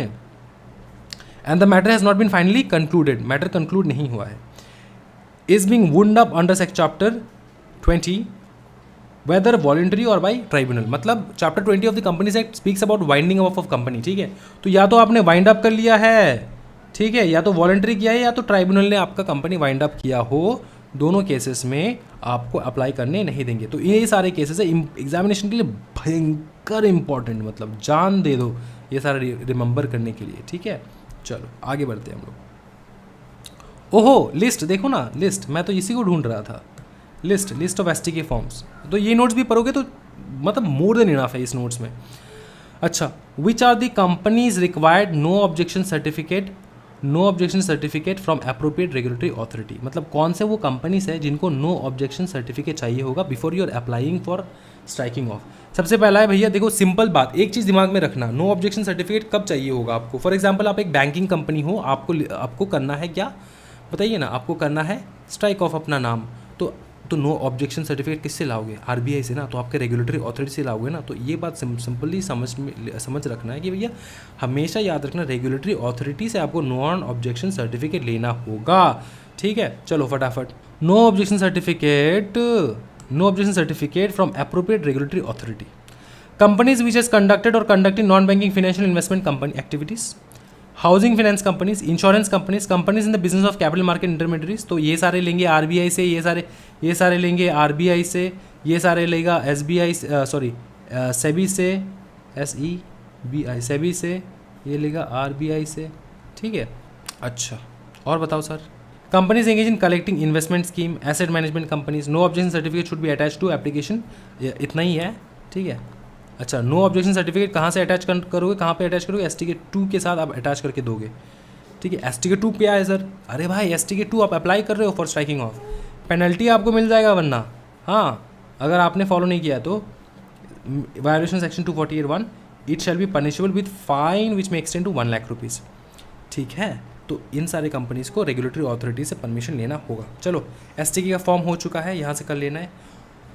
अच्छा, fraudulent application for removal of name, मत फ्रॉड्यूलेंट आप लोग अप्लाई कर रहे हो नाम रिमूवल के लिए, मतलब फ्रॉड कर रहे हो आप, इनडायरेक्टली बोला जाए तो फ्रॉड ही कर रहे हो आप। तो if it is found that an application by a company has made with object of evading liabilities of the company और with the intention to deceive the creditors, मतलब ये है कि कंपनी के ऊपर बहुत बड़ा लोन है, उस लोन को आप पेमेंट कर नहीं सकते, इसलिए आप अपना नाम हटाना चाहते हो, आप क्रेडिटर्स को धोखा देना चाहते हो, तो भैया आपके ऊपर फ्रॉड का सेक्शन लगा देंगे 447। ये सेक्शन कंपनी लॉ का है, तो वहाँ से कर लेना है। ठीक है, अच्छा रिस्टोरेशन कैसे करें, सिंपल सा केस है, how restoration of company can be done. In case of company may struck off even though the company is active company but due to the non-filing and of return होगा ये return, the ROC has removed the name of the company from register, then the director of such company has no option but to approach NCLT by making an appeal for the restoration of the name of the company in register of companies maintained by ROC। अच्छा ये क्या concept है मैं आपको समझाता हूँ, ये exactly question सही नहीं है कि how restoration can be done, restoration का प्रोसेस बाद में आएगा, मैं आपको बताऊँगा रिस्टोरेशन कैसे होगा, लेकिन पकड़ लो ये क्वेश्चन काफ़ी हद तक सही है। एक्चुअली ऐसा है कि भैया आप एक्टिव कंपनी हो, आप इनएक्टिव नहीं हो, लेकिन फिर भी ROC ने आपको भैया नाम हटा दिए इनएक्टिव बोल के, आप एक्टिव कंपनी हो लेकिन फिर भी ROC ने आपके साथ धोखा किया, तब आप कहाँ पे जाओगे, NCLT के पास। सिर्फ इतना ही बता के रखे हैं यहाँ पे। अप्लाई अपील टू NCLT कब कर सकते हो, any person agree by order of ROC ने आपका नाम हटा दिया, आप अप्लाई कर सकते हो with in a period of 3 years। ठीक है, किसको अप्लाई करोगे, ट्रिब्यूनल को, NCLT national company law tribunal. ठीक है, what are the procedure for making an appeal, procedure क्या रहेगा अपील करने का सर? सिंपल चीज़ है, डॉक्यूमेंट सारा लेकर जाओ. अपील और application is made before NCLT where the registered office of the company is situated in form NCLT 9. मतलब अपील करोगे फॉर्म NCLT 9 में 1,000 रुपये लेकर जाओगे, ये सारे डॉक्यूमेंट्स अटैच कर दोगे. एफिडेविट लगेगा, एविडेंस लगेगा, ठीक है. फ़ी लगेगा 2,500. मेमोरेंडम ऑफ अपीयरेंस लगेंगे with copy of board resolution, 3 copies of petition and any other documents in support of the case. ये सारा डॉक्यूमेंट्स लेकर आपको जाना होगा, ठीक है. एप्लीकेशन आप एक कॉपी को भेज दोगे ROC के पास, कि ROC को भी पता लगे उसके अगेंस्ट केस हुआ है. ROC में send his report to NCLT. NCLT after hearing all the parties will pass an appropriate order for restoration, ठीक है. The company is required to file E-form INC 28 the ROC within 30 days from the date of order of NCLT for the order passed by NCLT. मतलब NCLT जिस दिन order pass करेगा उस दिन E-form आपको format submit करना होगा ROC के पास इन फॉर्म INC 28, ठीक है. अगर आप ये लाइन नहीं पढ़ रहे हो तब भी चलेगा, 6 तक पढ़ लो तब भी बहुत है. 6 तक आपको बहुत अच्छे से याद रखना है, ठीक है. फिर बता दें, company is required to complete the pending filing of financial statement annual return with ROC and other documents as may be directed by NCLT. अगर आपका पेंडिंग है कुछ फाइनेंशियल स्टेटमेंट एनुअल रिटर्न तो वो भी आपको फिल कर देना है. Procedure to be followed by ROC for striking off the name of the LLP और सुओ मोटो बेसिस. मतलब ये LLP का हो चुका है. LLP एंड कंपनी सेम है, सिर्फ फॉर्म नंबर अलग है, सिर्फ फॉर्म्स अलग है, ठीक है. तो मैं आपको दिखा देता हूँ. सेम चीज़ है, सर्व करेंगे नोटिस, रिप्लाई के लिए वेट करेंगे. कॉन्सिडरेशन ऑफ रिप्रेजेंटेशन मेड, मतलब रिप्रेजेंटेशन क्या, अगर रिप्रेजेंटेशन सही लगा तो ठीक है, अगर सही नहीं लगा तो पब्लिक नोटिस भेज देंगे, स्ट्राइक ऑफ कर देंगे नाम को. Provision for realisation of amount due, जो भी अमाउंट ड्यू है वो हम लोग पेमेंट कर देंगे बेच बाज के. फिर notice of resolution to LLP. Same चीज़ है, सेम भाई मेरे, सेम. फिर देखो ये फॉर्म देख रहे हो, फॉर्म नंबर यही डिफरेंट है. Holding the meeting, LLP hold करेगा meeting. All pending filing including the annual return of form 8 and 11, ये सब जो है वो कंप्लीट करेगा, ठीक है.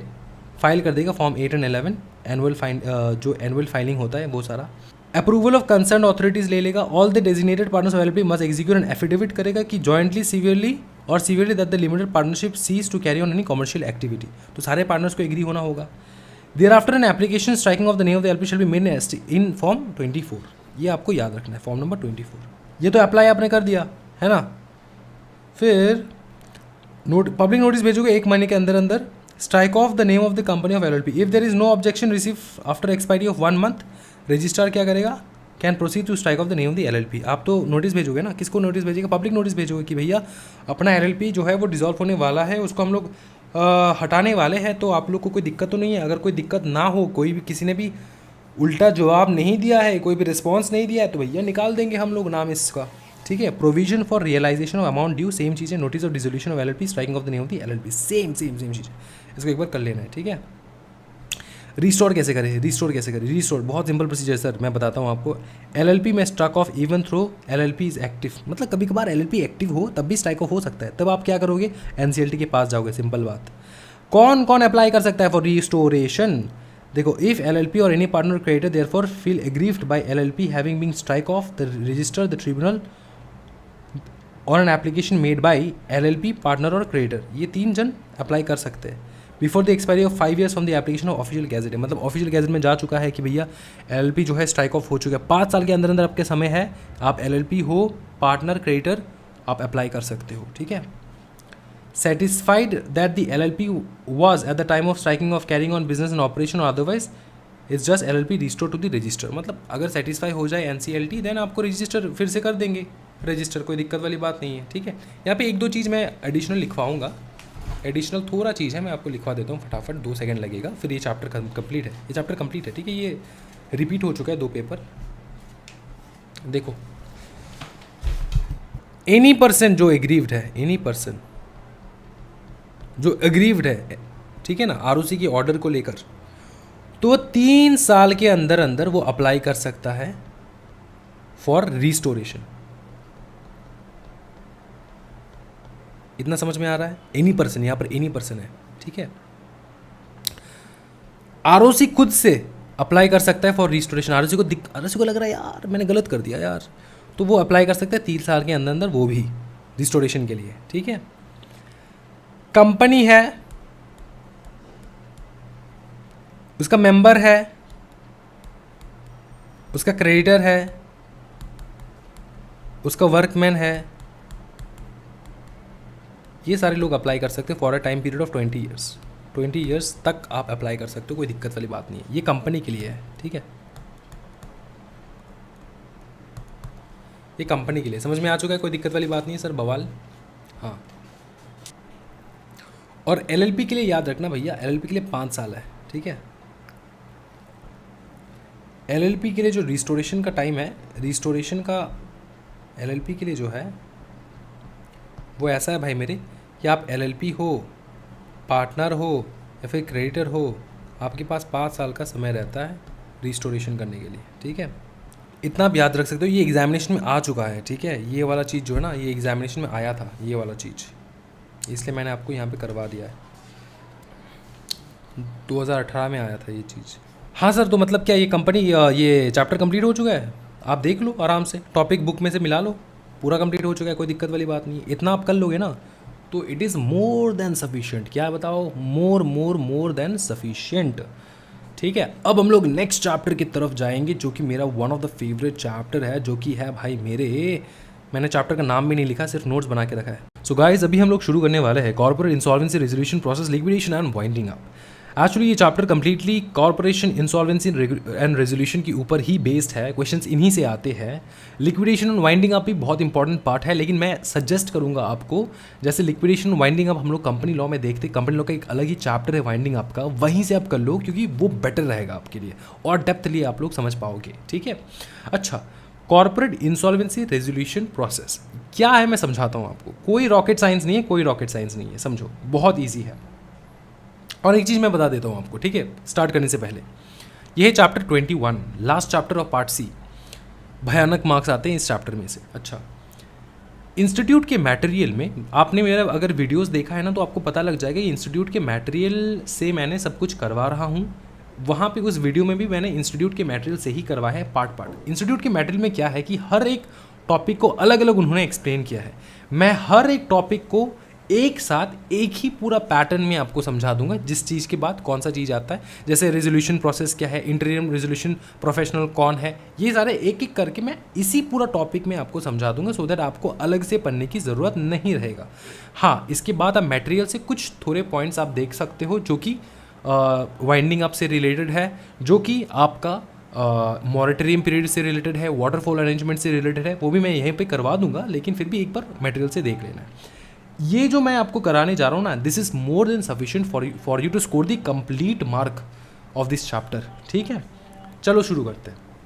अच्छा देखो, तो स्टार्ट करें हम लोग भाई मेरे, इंसॉल्वेंसी बैंक्रप्सी कोड के तहत कॉर्पोरेट इंसॉल्वेंसी रेजोल्यूशन प्रोसेस। सुनो, ये क्या है? इंसॉल्वेंसी बैंक्रप्सी कोड क्या है? इंसॉल्वेंसी बैंक्रप्सी कोड एक्चुअली ये कॉम्बिनेशन है बहुत सारे इंसॉल्वेंसी लॉस का। जब भी कोई भी कंपनी इंसॉल्वेंट हो जाता है, इंसॉल्वेंट मतलब क्या होता है? इंसॉल्वेंसी का मतलब होता है आपका लाइबिलिटीज़ आपके एसेट से ज़्यादा है, आपका लाइबिलिटीज़ आपके एसेट से ज़्यादा है, तब आप बन जाते हो इंसॉल्वेंट। तो कोई भी कंपनी, एलएलपी, पार्टनरशिप का इंसॉल्वेंसी अलग अलग लॉज रहते थे, उसको अब कंबाइन करके एक लॉ बना दिया है, वो है आईबीसी, इंसॉल्वेंसी बैंक्रप्सी कोड। अब इंसॉल्वेंसी बैंक्रप्सी कोड में क्या होता है कि हम लोग एक कंपनी को रिवाइव करने की कोशिश करते हैं, मतलब उस पर जैसे कोई इंसान मरने के कगार पे रहता है, तो हम लोग क्या करते हैं, उसके मुंह पे हम लोग फूंक मारते हैं, सो दैट उसको ऑक्सीजन जाए। ये फूंक मारने का काम है इंसॉल्वेंसी बैंक्रप्सी कोड में, ठीक है। समझ में आ रहा है? ये क्यों किया जाता है? वही रिवाइव करने के लिए कंपनी को, एलएलपी को, पार्टनरशिप को। अच्छा, रीज़न क्या है आईबीसी का? स्पीडी रिकवरी करेंगे ड्यूज़ का, मैंने आपको पहले ही बताया लाइबिलिटी ज़्यादा है, स्पीडी रिकवरी करेंगे ड्यूज़ का। रेजोल्यूशन ऑफ कॉर्पोरेट इंसॉल्वेंसी, मतलब कॉर्पोरेट इंसॉल्वेंसी को रिजॉल्व कर देंगे, उसको पूरा कंप्लीट करेंगे, लास्ट में वाइंड अप कर देंगे, ठीक है। कंपनी नहीं सर्वाइव कर रहा है तो वाइंड अप भी करेंगे ना, तो यही है चीज़।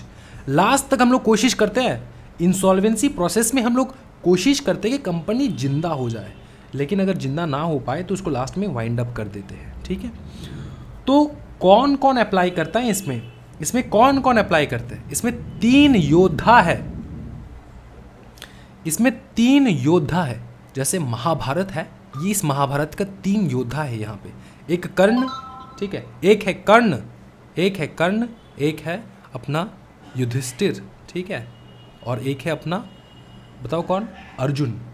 अब ये कह सकते हो आप अपने हिसाब से आप ले सकते हो यहाँ पे, ठीक है। आप यहाँ पे गोकू ले सकते हो, विजिटा ले सकते हो, गोहान ले सकते हो, इस प्रकार से जो भी आपका फेवरेट कैरेक्टर होगा। आप यहाँ पे नोबिता ले सकते हो, डोरेमोन ले सकते हो, शिजुका ले सकते हो, तो कुछ भी ले सकते हो, ठीक है। तो 3 योद्धा है, ये हमको समझ में आ रहा है। अच्छा, ये 3 अप्लाई कर सकते हैं, किसको किसको अप्लाई करना है, financial creditors, operational creditors and corporate debtor, ये 3 अप्लाई कर सकते हैं एनसीएलटी को, ठीक है। एनसीएलटी को अप्लाई कर सकते हैं, ठीक है। एनसीएलटी को अप्लाई कर सकते हैं for what, for insolvency and bankruptcy. समझ में आ रहा है, इंसॉल्वेंसी प्रोसेस को कैरी आउट करने के लिए कैसे जाएंगे, रेलेवेंट डॉक्यूमेंट्स के साथ जाएंगे, रेलेवेंट डॉक्यूमेंट्स लेकर जाएंगे, ठीक है। अच्छा, ठीक है, ये लाइन बहुत ही, यहाँ से ना ये लाइन को हटा के हम लोग यहाँ पे ले लेते हैं, तब जाके मज़ा 24/7 हो जाएगा। हो चुका है सुनो, ठीक है। इतना तो समझ में आ चुका है सर कि इंसॉल्वेंसी का मतलब ये है कि भैया क्रेडिटर्स तो डूम हो चुके हैं, doomed, the creditors are doomed, ठीक है। The state of being insolvent is doomed, is a doom for the creditors, क्योंकि क्रेडिटर्स जो है उसका 12 बज जाएगा, क्योंकि भाई मैंने आपको पहले बता दिया है, एसेट कम है लाइबिलिटीज ज़्यादा है भाई मेरे, एसेट कम है लाइबिलिटीज ज़्यादा है। तो एसेट कम लाइबिलिटीज ज़्यादा मतलब क्रेडिटर्स से तो लाइबिलिटी, क्रेडिटर्स से लोन लिया है, लोन कैसे पेमेंट करेंगे, एसेट बेच बाच के भी पेमेंट नहीं हो पाएगा लोन, सब चीज़ का, ठीक है, ये सत्य बात है। अच्छा, तो सर अगर क्रेडिटर्स को सबको हम लोग सेटिस्फाई नहीं कर सकते तो कैसे हम लोग पैसा देंगे फिर, हाँ जी, वाटरफॉल अरेंजमेंट, वहाँ पे टेक्निक आता है, एक कंसेप्ट आता है वाटरफॉल अरेंजमेंट, उस हिसाब से हम लोग पेमेंट करेंगे, ठीक है। वाटरफॉल अरेंजमेंट क्या है वो हम बाद में आपको समझा देंगे, कोई टेंशन वाली बात नहीं। तो इतना समझ में आ चुका है सर। सुनो ना सर, मैं आपको समझाता हूँ, मैं स्टूडेंट हूँ ना आपका, मैं आपको समझाता हूँ सर, इंसॉल्वेंसी बैंक्रप्सी कोड में क्या है चीज़। एक इंसॉल्वेंसी कोड है जहाँ पे कंपनी को हम लोग रिवाइव करने की कोशिश करते हैं, अगर रिवाइव ना हो पाए तो उसको वाइंड अप करवा देंगे, ठीक है।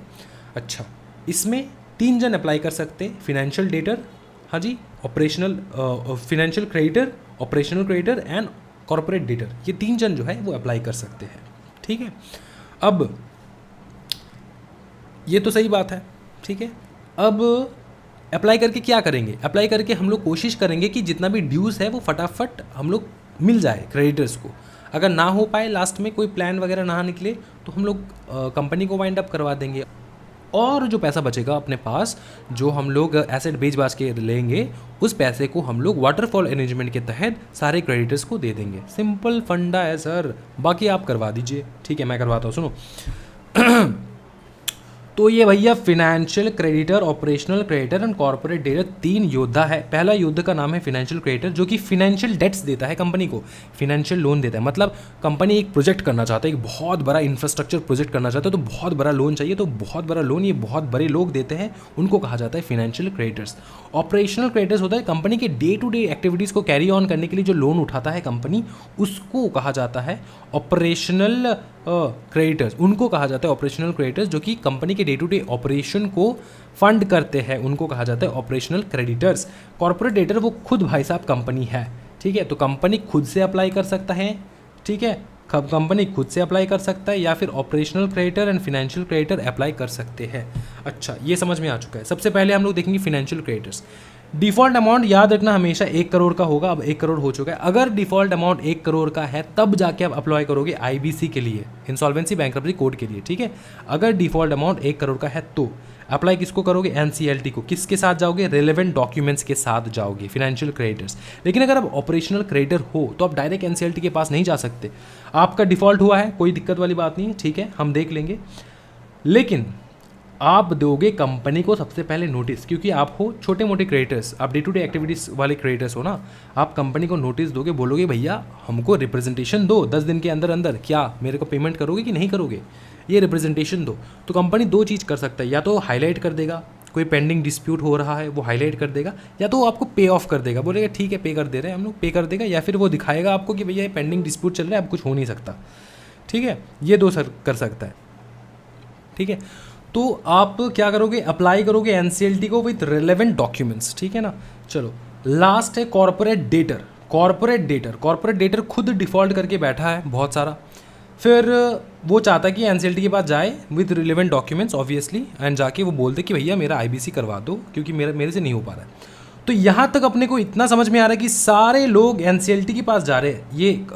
ये देखो, financial creditor, operational creditor and corporate debtor, सारे लोग जो है ना वो एनसीएलटी के पास दौड़ दौड़ के जा रहे हैं। ठीक है, एनसीएलटी एनसीएलटी एनसीएलटी एनसीएलटी, एक सेकेंड, एनसीएलटी एनसीएलटी एनसीएलटी नहीं, एक साथ नहीं हो रहा है। एनसीएलटी एनसीएलटी कहाँ गया, एनसीएलटी, अच्छा ये समझ में आ रहा है कि सारा लोग जो है वो दौड़ दौड़ के एनसीएलटी के पास जा रहा है। अब एनसीएलटी से कहानी शुरू होता है, महाभारत शुरू होता है एनसीएलटी से। एनसीएलटी से क्या होता है, देखो एनसीएलटी या तो एक्सेप्ट कर लेगा या तो रिजेक्ट कर देगा। एनसीएलटी या अगर रिजेक्ट कर दिया तो केस क्लोज्ड। एनसीएलटी ने रिजेक्ट कर दिया आपका एप्लीकेशन तो केस तो बंद हो चुका है वहाँ पे। अगर एनसीएलटी ने एक्सेप्ट कर लिया आपका केस, फिर वहाँ से शुरू होता है महाभारत। अच्छा सुनो, क्या स्टार्ट होता है, CIRP, corporate insolvency and resolution process. ठीक है, अच्छा देखो याद रखना, जब CIRP स्टार्ट होगा, एनसीएलटी के पास बात पहुंचा, उसने एक्सेप्ट किया तो CIRP स्टार्ट हो चुका है। उसको ख़त्म करना होगा 180 डेज के अंदर अंदर ही। ठीक है, अगर 180 डेज के अंदर नहीं हो रहा है तो 90 डेज का एक्सटेंशन आपको मिलेगा। ठीक है, अगर 90 डेज तक एक्सटेंड नहीं हो पा रहा है, मतलब कंप्लीट नहीं हो पा रहा है, तो ज़्यादा से ज़्यादा एक्सटेंशन मिलेगा 60 डेज़ का। इसके ऊपर ₹1 का एक्सटेंशन आपको नहीं मिलने वाला। मैंडेटरीली बता दिया गया है कि 330 डेज़ के अंदर जैसे भी हो जाए आपको CIRP कंप्लीट करना ही होगा। You don't have any other option. ठीक है, CIRP एंड हो जाएगा विद इन 330 डेज़। एक बार स्टार्ट हुआ तो 330 डेज़ के अंदर ख़त्म हो जाना चाहिए। याद रखना, नॉर्मल डेट है, नॉर्मल टाइम है 180 डेज़ के अंदर अंदर, एडिशनल टाइम है 90 एंड सुपर एडिशनल टाइम है 60 डेज। समझ में आ चुका है, कोई दिक्कत वाली बात नहीं है। चलो अच्छा, 14 दिन के अंदर अंदर सुनो, जिस दिन एनसीएलटी के पास पहुंचा, ठीक है, एनसीएलटी 14 दिन के अंदर अंदर अपॉइंट कर देगा IRP, इंटरियम रेजोल्यूशन प्रोफेशनल। ठीक है, इंटरियम बोलो ना, इंटरियम रेजोल्यूशन प्रोफेशनल। इंटरियम मतलब बीच का इंसान जो कि इंटर में आया ना, जैसे CA के बाद CA फाउंडेशन, उसके बाद इंटर, फिर फाइनल। ठीक है ना, तो वैसे ही इंटर में आया है, बिटवीन में आया है। ये मतलब ये फाइनल बंदा नहीं है, इससे हम लोग काम नहीं करवाएंगे, ये सिर्फ थोड़े टाइम के लिए आया है, इसका प्रमोशन चाहिए होगा। IRP से उसको बनना होगा RP, जो वो होता है प्रमोशन इसका। IRP से उसको बनना होगा, इंटरियम रेजोल्यूशन प्रोफेशनल से बनना होगा RP। उसके लिए क्या करना होगा समझो। एक बार IRP बिठा दिया 14 दिन के अंदर अंदर, IRP क्या करेगा, वो 30 डेज़ के अंदर अंदर कमेटी ऑफ क्रेडिटर्स को बिठाएगा। किसको बिठाएगा सर, फिर से बताइए। कमेटी ऑफ क्रेडिटर्स को वो बिठाएगा 30 दिन के अंदर अंदर। ठीक है, अब ये कमेटी ऑफ क्रेडिटर्स में कौन कौन रहेगा, देखो मैंने यहाँ पर लिख के रखा है। Committee of COC, composition of COC, committee of creditors में रहेंगे सारे फिनेंशियल क्रेडिटर्स। अगर फिनेंशियल क्रेडिटर्स ज़्यादा नहीं है, फिनेंशियल क्रेडिटर्स नहीं है, तो वहाँ पे कंप्राइज होगा 18 operational creditor, largest by value, मतलब जो सबसे ज़्यादा पैसा दे के रखा है कंपनी को, उनको लेंगे हम लोग, 18 लोगों को लेंगे। एक वर्कमैन को लेंगे, वर्कमैन रिप्रेजेंटेटिव को लेंगे, और एक सैलरी रिप्रेजेंटेटिव को लेंगे। एक वर्कमैन ड्यू का रिप्रेजेंटेटिव, एक सैलरी ड्यू का रिप्रेजेंटेटिव लेंगे। ये सारे कॉन्स्टिट्यूट करेंगे एक COC। अगर फिनेंशियल क्रेडिटर्स नहीं रहा तब जाके इनको लेंगे। अगर फिनेंशियल क्रेडिटर्स रहा तो COC सिर्फ फिनेंशियल क्रेडिटर्स का ही रहेगा। ठीक है, इतना समझ में आ चुका है सर, आगे बढ़िए। अच्छा, तो जैसे ही हम लोग IRP अपॉइंट होता है 30 दिन के अंदर अंदर, उसने कमेटी बिठा दिया क्रेडिटर्स का। ठीक है, जिस दिन कमेटी बिठा उससे 7 दिन के अंदर अंदर पहला मीटिंग हो जाना चाहिए कमेटी ऑफ क्रेडिटर्स का। और उस मीटिंग में क्या होगा सुनो, मज़ेदार बात यह है कि उस मीटिंग में प्रमोशन होगा IRP का, RP में प्रमोशन होगा 66% वोट से। 66% वोट मिल चुका है बाई वैल्यू। फिर से मैं बता दूं, by not the total number of person, by value. ठीक है, 66% अगर वोट मिल चुका है तो उनको कर देंगे हम लोग, क्या बताओ ना, IRP से कर देंगे RP। समझ में आ रहा है, वो कंफर्म करेगा। कौन कंफर्म करेगा, कमेटी ऑफ क्रेडिटर्स कंफर्म करेगा, COC कंफर्म करेगा रेजोल्यूशन प्रोफेशनल को। समझ में आ रहा है। अगर पकड़ लो यार COC को पसंद नहीं आया IRP, उसको नहीं करना है, वोट नहीं मिला है, तो वो दोबारा NCLT को बोलेगा भैया दूसरा भेजो, दूसरा RP भेजो। इससे नहीं हो पाएगा। ठीक है, चलो जैसे ही IRP अपॉइंट हो जाता है, IRP with in 3 days of his appointment, मतलब IRP सुनो ना यार, IRP है वो तो RP हो चुका है, अब उसके अपॉइंटमेंट के 3 days के अंदर अंदर of his appointment shell also public a public notice giving information about his appointment. ठीक है, वो क्या करेगा, पब्लिक नोटिस देगा। ये IRP नहीं, ये एक्चुअली RP ही हो जाएगा, ये RP लिख दो।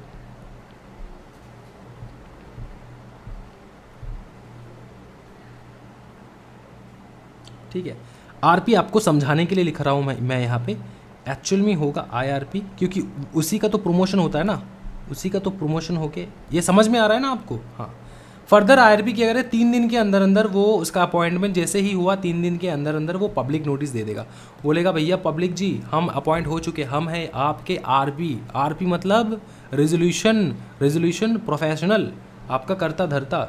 ठीक है, और आप जितने भी लोग हैं, न्यूज़पेपर में ऐसा लिखा जाएगा, जितने भी लोग हैं जो कंपनी से पैसा उधार दे के रखे हैं, ठीक है, वो अपना डॉक्यूमेंट्स के साथ आ जाए, पेश हो जाए। Notice giving information about his appointment, inviting claims of all the creditors with the relevant documents. ठीक है, अब रेजोल्यूशन प्रोफेशनल, ये एग्जामिनेशन में यहाँ से बहुत बार क्वेश्चन आ चुका है, रेजोल्यूशन प्रोफेशनल कौन है रेजोल्यूशन प्रोफेशनल। तो सुनो, रेजोल्यूशन प्रोफेशनल एक वो बंदा है जिसके पास पावर रहता है बोर्ड का। अब तो भाई को कंपनी डिसॉल्व होने के कगार पे, वाइंडिंग अप के कगार पे है भैया, इसमें बोर्ड का कोई काम नहीं होगा, बोर्ड एकदम बोर्ड कुछ नहीं कर सकता, अब सारा पावर जा चुका है RP के पास।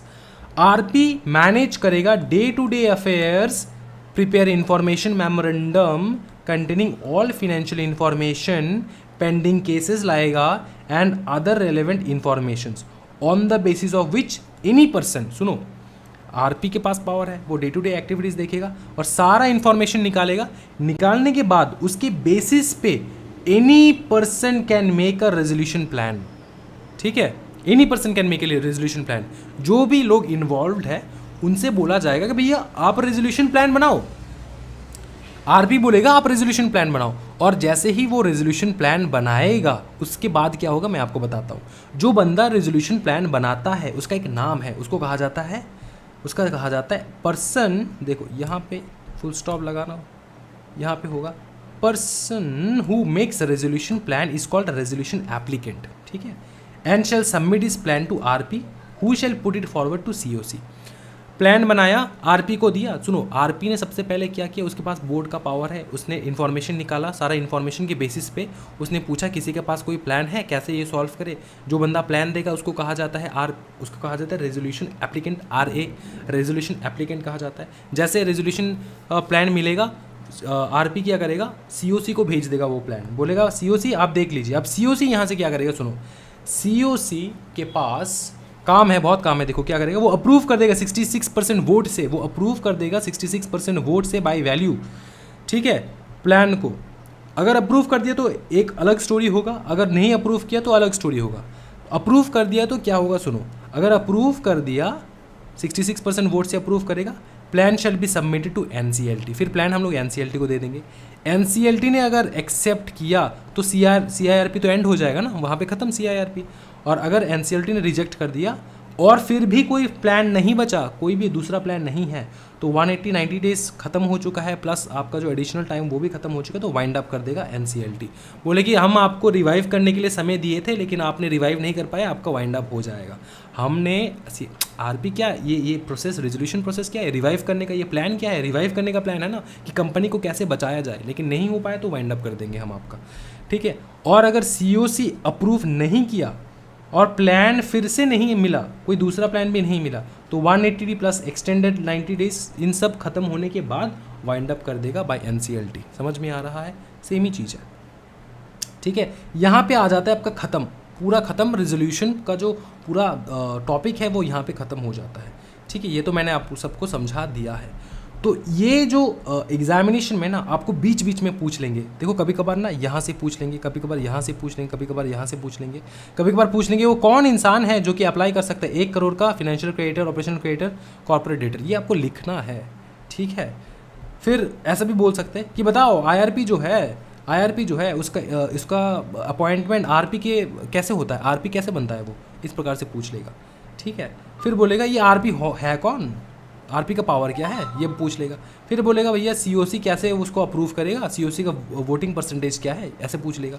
तो यहाँ से टुकड़े टुकड़े क्वेश्चंस पूछे जाते हैं एग्जामिनेशन में। इसके अलावा कुछ चीज़ें हैं जो आपको याद रखना होगा, वो अभी उसके टूवर्ड्स चलते हैं हम लोग, मटेरियल के टूवर्ड्स। छोटे छोटे टॉपिक्स हैं वो हम लोग मटेरियल से कर लेंगे, ठीक है। चलो शुरू करते हैं। अच्छा, शुरू करते हैं हम लोग यहाँ से। Insolvency, resolution process, liquidation, winding up, ठीक है। ये सारा मैं करवा चुका हूँ, मैं सिर्फ आपको दिखा रहा हूँ क्या क्या हो चुका है। ये सारा मैं करवा चुका हूँ, ठीक है। साइलेंट फीचर्स, ये साइलेंट फीचर्स थोड़ा रीड कर लेना है, ठीक है। एप्लीकेबिलिटी देख लेना है भाई मेरे। इंपॉर्टेंट डेफिनेशंस, कॉर्पोरेट एप्लीकेशन, ये डेफिनेशन से पूछ लिया जाता है। फिनेंशियल डेटर कौन है पूछ लिया जाता है भाई मेरे, ठीक है। अरे ये रेजोल्यूशन प्रोसेस अब यहाँ से शुरू होता है। अब ये पार्ट में डिवाइडेड है, ठीक है। ये पार्ट में डिवाइडेड है जो आपको कंप्लीटली कर लेना है। एक ही साथ मैंने आपको करवा दिया है, ठीक है। अच्छा, फिर हाँ, आ चुके हैं हम लोग मोरेटोरियम पीरियड में। ये चीज़ है जो आपको समझाना है मुझे, okay. Moratorium period, okay, moratorium period. देखो सीधा बात है, मोरेटोरियम पीरियड होता है शोक मनाने का समय। शोक मनाने का समय मैं फिर से बता दूं, मोरेटोरियम पीरियड होता है शोक मनाने के समय। जो जब कभी किसी का मृत्यु होता है, जब किसी का देहांत होता है, तब हम लोग क्या मनाते हैं, शोक, सैडनेस। तो शोक मनाने के समय को कहा जाता है मोरेटोरियम पीरियड। अब इस पीरियड में क्या होता है कि भैया कंपनी वैसे ही डिसॉल्व हो रही है, कंपनी वैसे ही इसका बुरा टाइम चल रहा है। अब उस समय में जब CIRP स्टार्ट होता है ना, तब ये शोक का पीरियड स्टार्ट हो जाता है। जब CIRP स्टार्ट होता है तब ये शोक का पीरियड स्टार्ट हो जाता है, मोरेटोरियम पीरियड स्टार्ट हो जाता है। तब उस मोमेंट से जब तक इन्हें ख़त्म हो जाए, कोई भी हम एडिशनल कोई हेडेक नहीं लेंगे। किस प्रकार का हेडेक, इंस्टीट्यूशन ऑफ सूट और कॉन्टिन्यूशन ऑफ पेंडिंग सूट, सब कैंसिल हो जाएगा। कोई भी नया सूट हम लोग नहीं लेने वाले कंपनी के अगेंस्ट में। कॉन्टिन्यूएशन नहीं होगा किसी भी पेंडिंग सूट का, क्योंकि हम लोग वैसे ही इसको डिसॉल्व कर रहे हैं। Proceeding against the corporate debtor including execution of any judgment, decree, order, जो भी चल रहा है सब स्टॉप हो जाएगा, फुल स्टॉप हो जाएगा, ठीक है। कोई भी किसी प्रकार का ट्रांसफ़र, इनकम्बरेंस, एलाइनेटिंग, डिस्पोजिंग, ठीक है, कॉर्पोरेट डेटर के द्वारा नहीं हो पाएगा। ऑफिस एसेट और एनी लीगल राइट, ये नहीं हो पाएगा। और बेनिफिशियल इंटरेस्ट देयरिन, ये नहीं हो पाएगा। क्यों, मैं आपको समझाता हूँ, सुनो। कंपनी को आपने एक एसेट आपने उधार दिया है, कंपनी वो एसेट यूज़ कर रहा था, ठीक है। अब जैसे CIRP से स्टार्ट हो जाएगा ना, वो सारा एसेट सीज हो जाएगा। आप अपना एसेट दोबारा कंपनी से ले नहीं पाओगे। सर ये तो मेरा लॉस हो जाएगा। हाँ, लॉस हो जाएगा, कुछ कर नहीं सकते। आपने कंपनी के ऊपर भरोसा किया है, आपने बैंड इन्वेस्टमेंट किया है, कुछ कर नहीं सकते, ठीक है। एनी एक्शन टू फोरक्लोज, ठीक है। अच्छा, ये करते। एनी एक्शन ऑफ सरफेशी क्या है बता दीजिए फटाफट। Securitisation and reconstruction of financial assets, enforcement of security interest act 2002, तो ये एप्लीकेबल नहीं हो पाएगा, ठीक है। इसके तहत कोई भी एक्शन नहीं लिया जाएगा।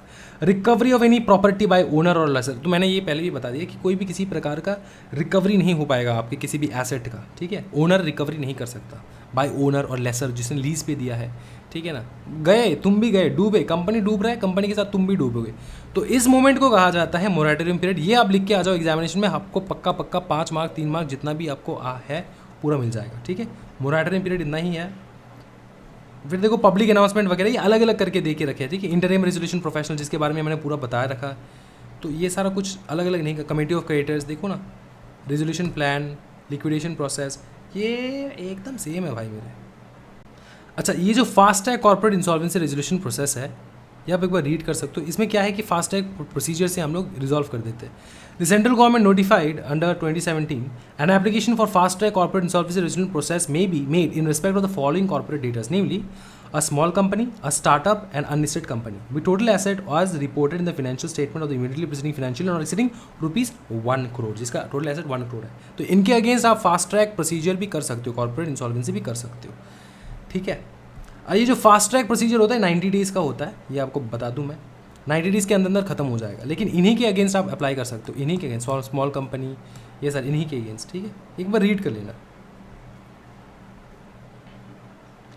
अब है वाटरफॉल अरेंजमेंट, ठीक है। वाटरफॉल अरेंजमेंट बहुत इंपॉर्टेंट है, एग्जामिनेशन में बहुत बार पूछा जाता है। वाटरफॉल अरेंजमेंट क्या है मैं आपको बता दूं।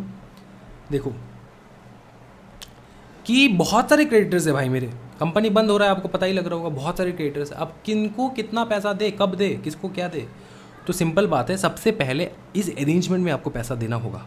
सबसे पहले insolvency resolution process cost and liquidation cost paid in full. जो भी इंसॉल्वेंसी के दौरान जितना भी कॉस्ट आया है उसका पूरा पेमेंट सबसे पहले करो। फिर following debt shall rank equally between and among the following, इसके हिसाब से होगा।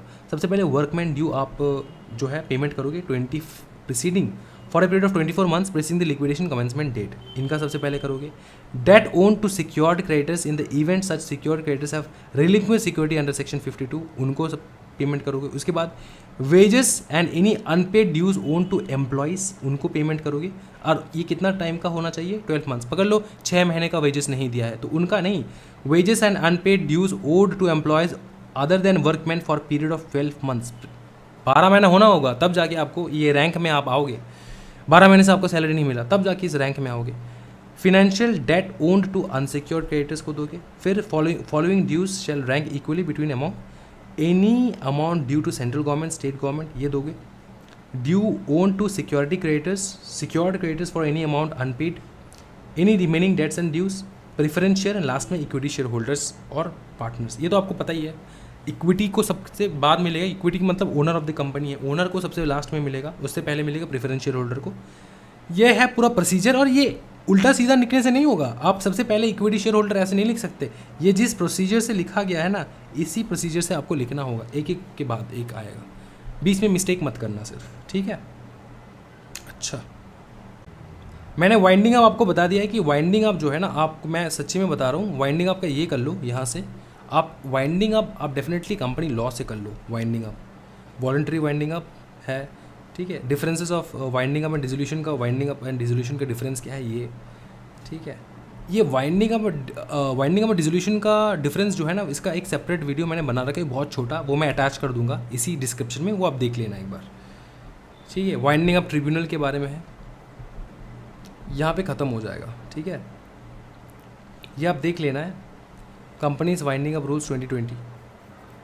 तो वाइंडिंग अप जो पार्ट है वो हम लोग कंपनी लॉ से कर लेंगे भाई। मैं फिर से बता रहा हूँ, कंपनी लॉ से कर लो। यहाँ पे कुछ थोड़ी बहुत है, ज़्यादा इन्फॉर्मेशन नहीं है यहाँ पे, इंपॉर्टेंस सिर्फ यही है, winding up by tribunal, difference between winding up and dissolution, ये थोड़ा कर लेना है, बाकी हो जाएगा, दैट इज़ नॉट रिक्वायर्ड। मैंने बहुत ही एग्जामिनेशन सेंट्रिक आपको पढ़ाया है, एग्जामिनेशन में जो आएगा उसी हिसाब से मैंने पढ़ाया है। अच्छा, पेपर एनालिसिस बाकी है। मैं एक बात बता दूं, पेपर एनालिसिस मैंने ऑलरेडी कर रखा है, ठीक है। अगर आप देखोगे ना तो कहीं कहीं पे आपको दिखेगा, ये मैंने लिख रखा है, देखो ये देखो मैंने लिख रखा है जून 2020 को क्या आया है, ठीक है।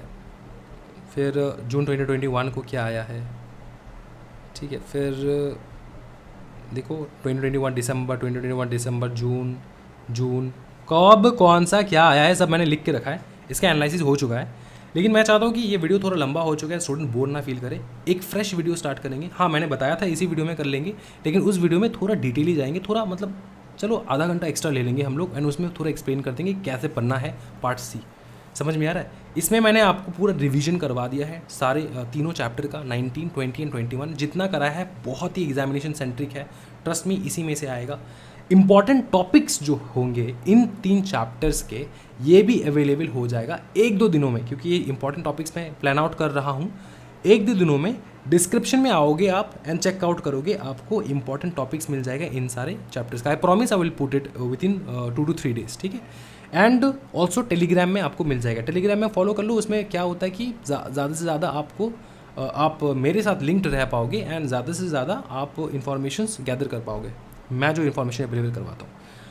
तो वीडियो को भाई मेरे यहाँ तक रखते आज के लिए। Thank you so much everyone. I hope कि वीडियो आपको अच्छा लगा होगा। Happy learning guys, bye bye and take care.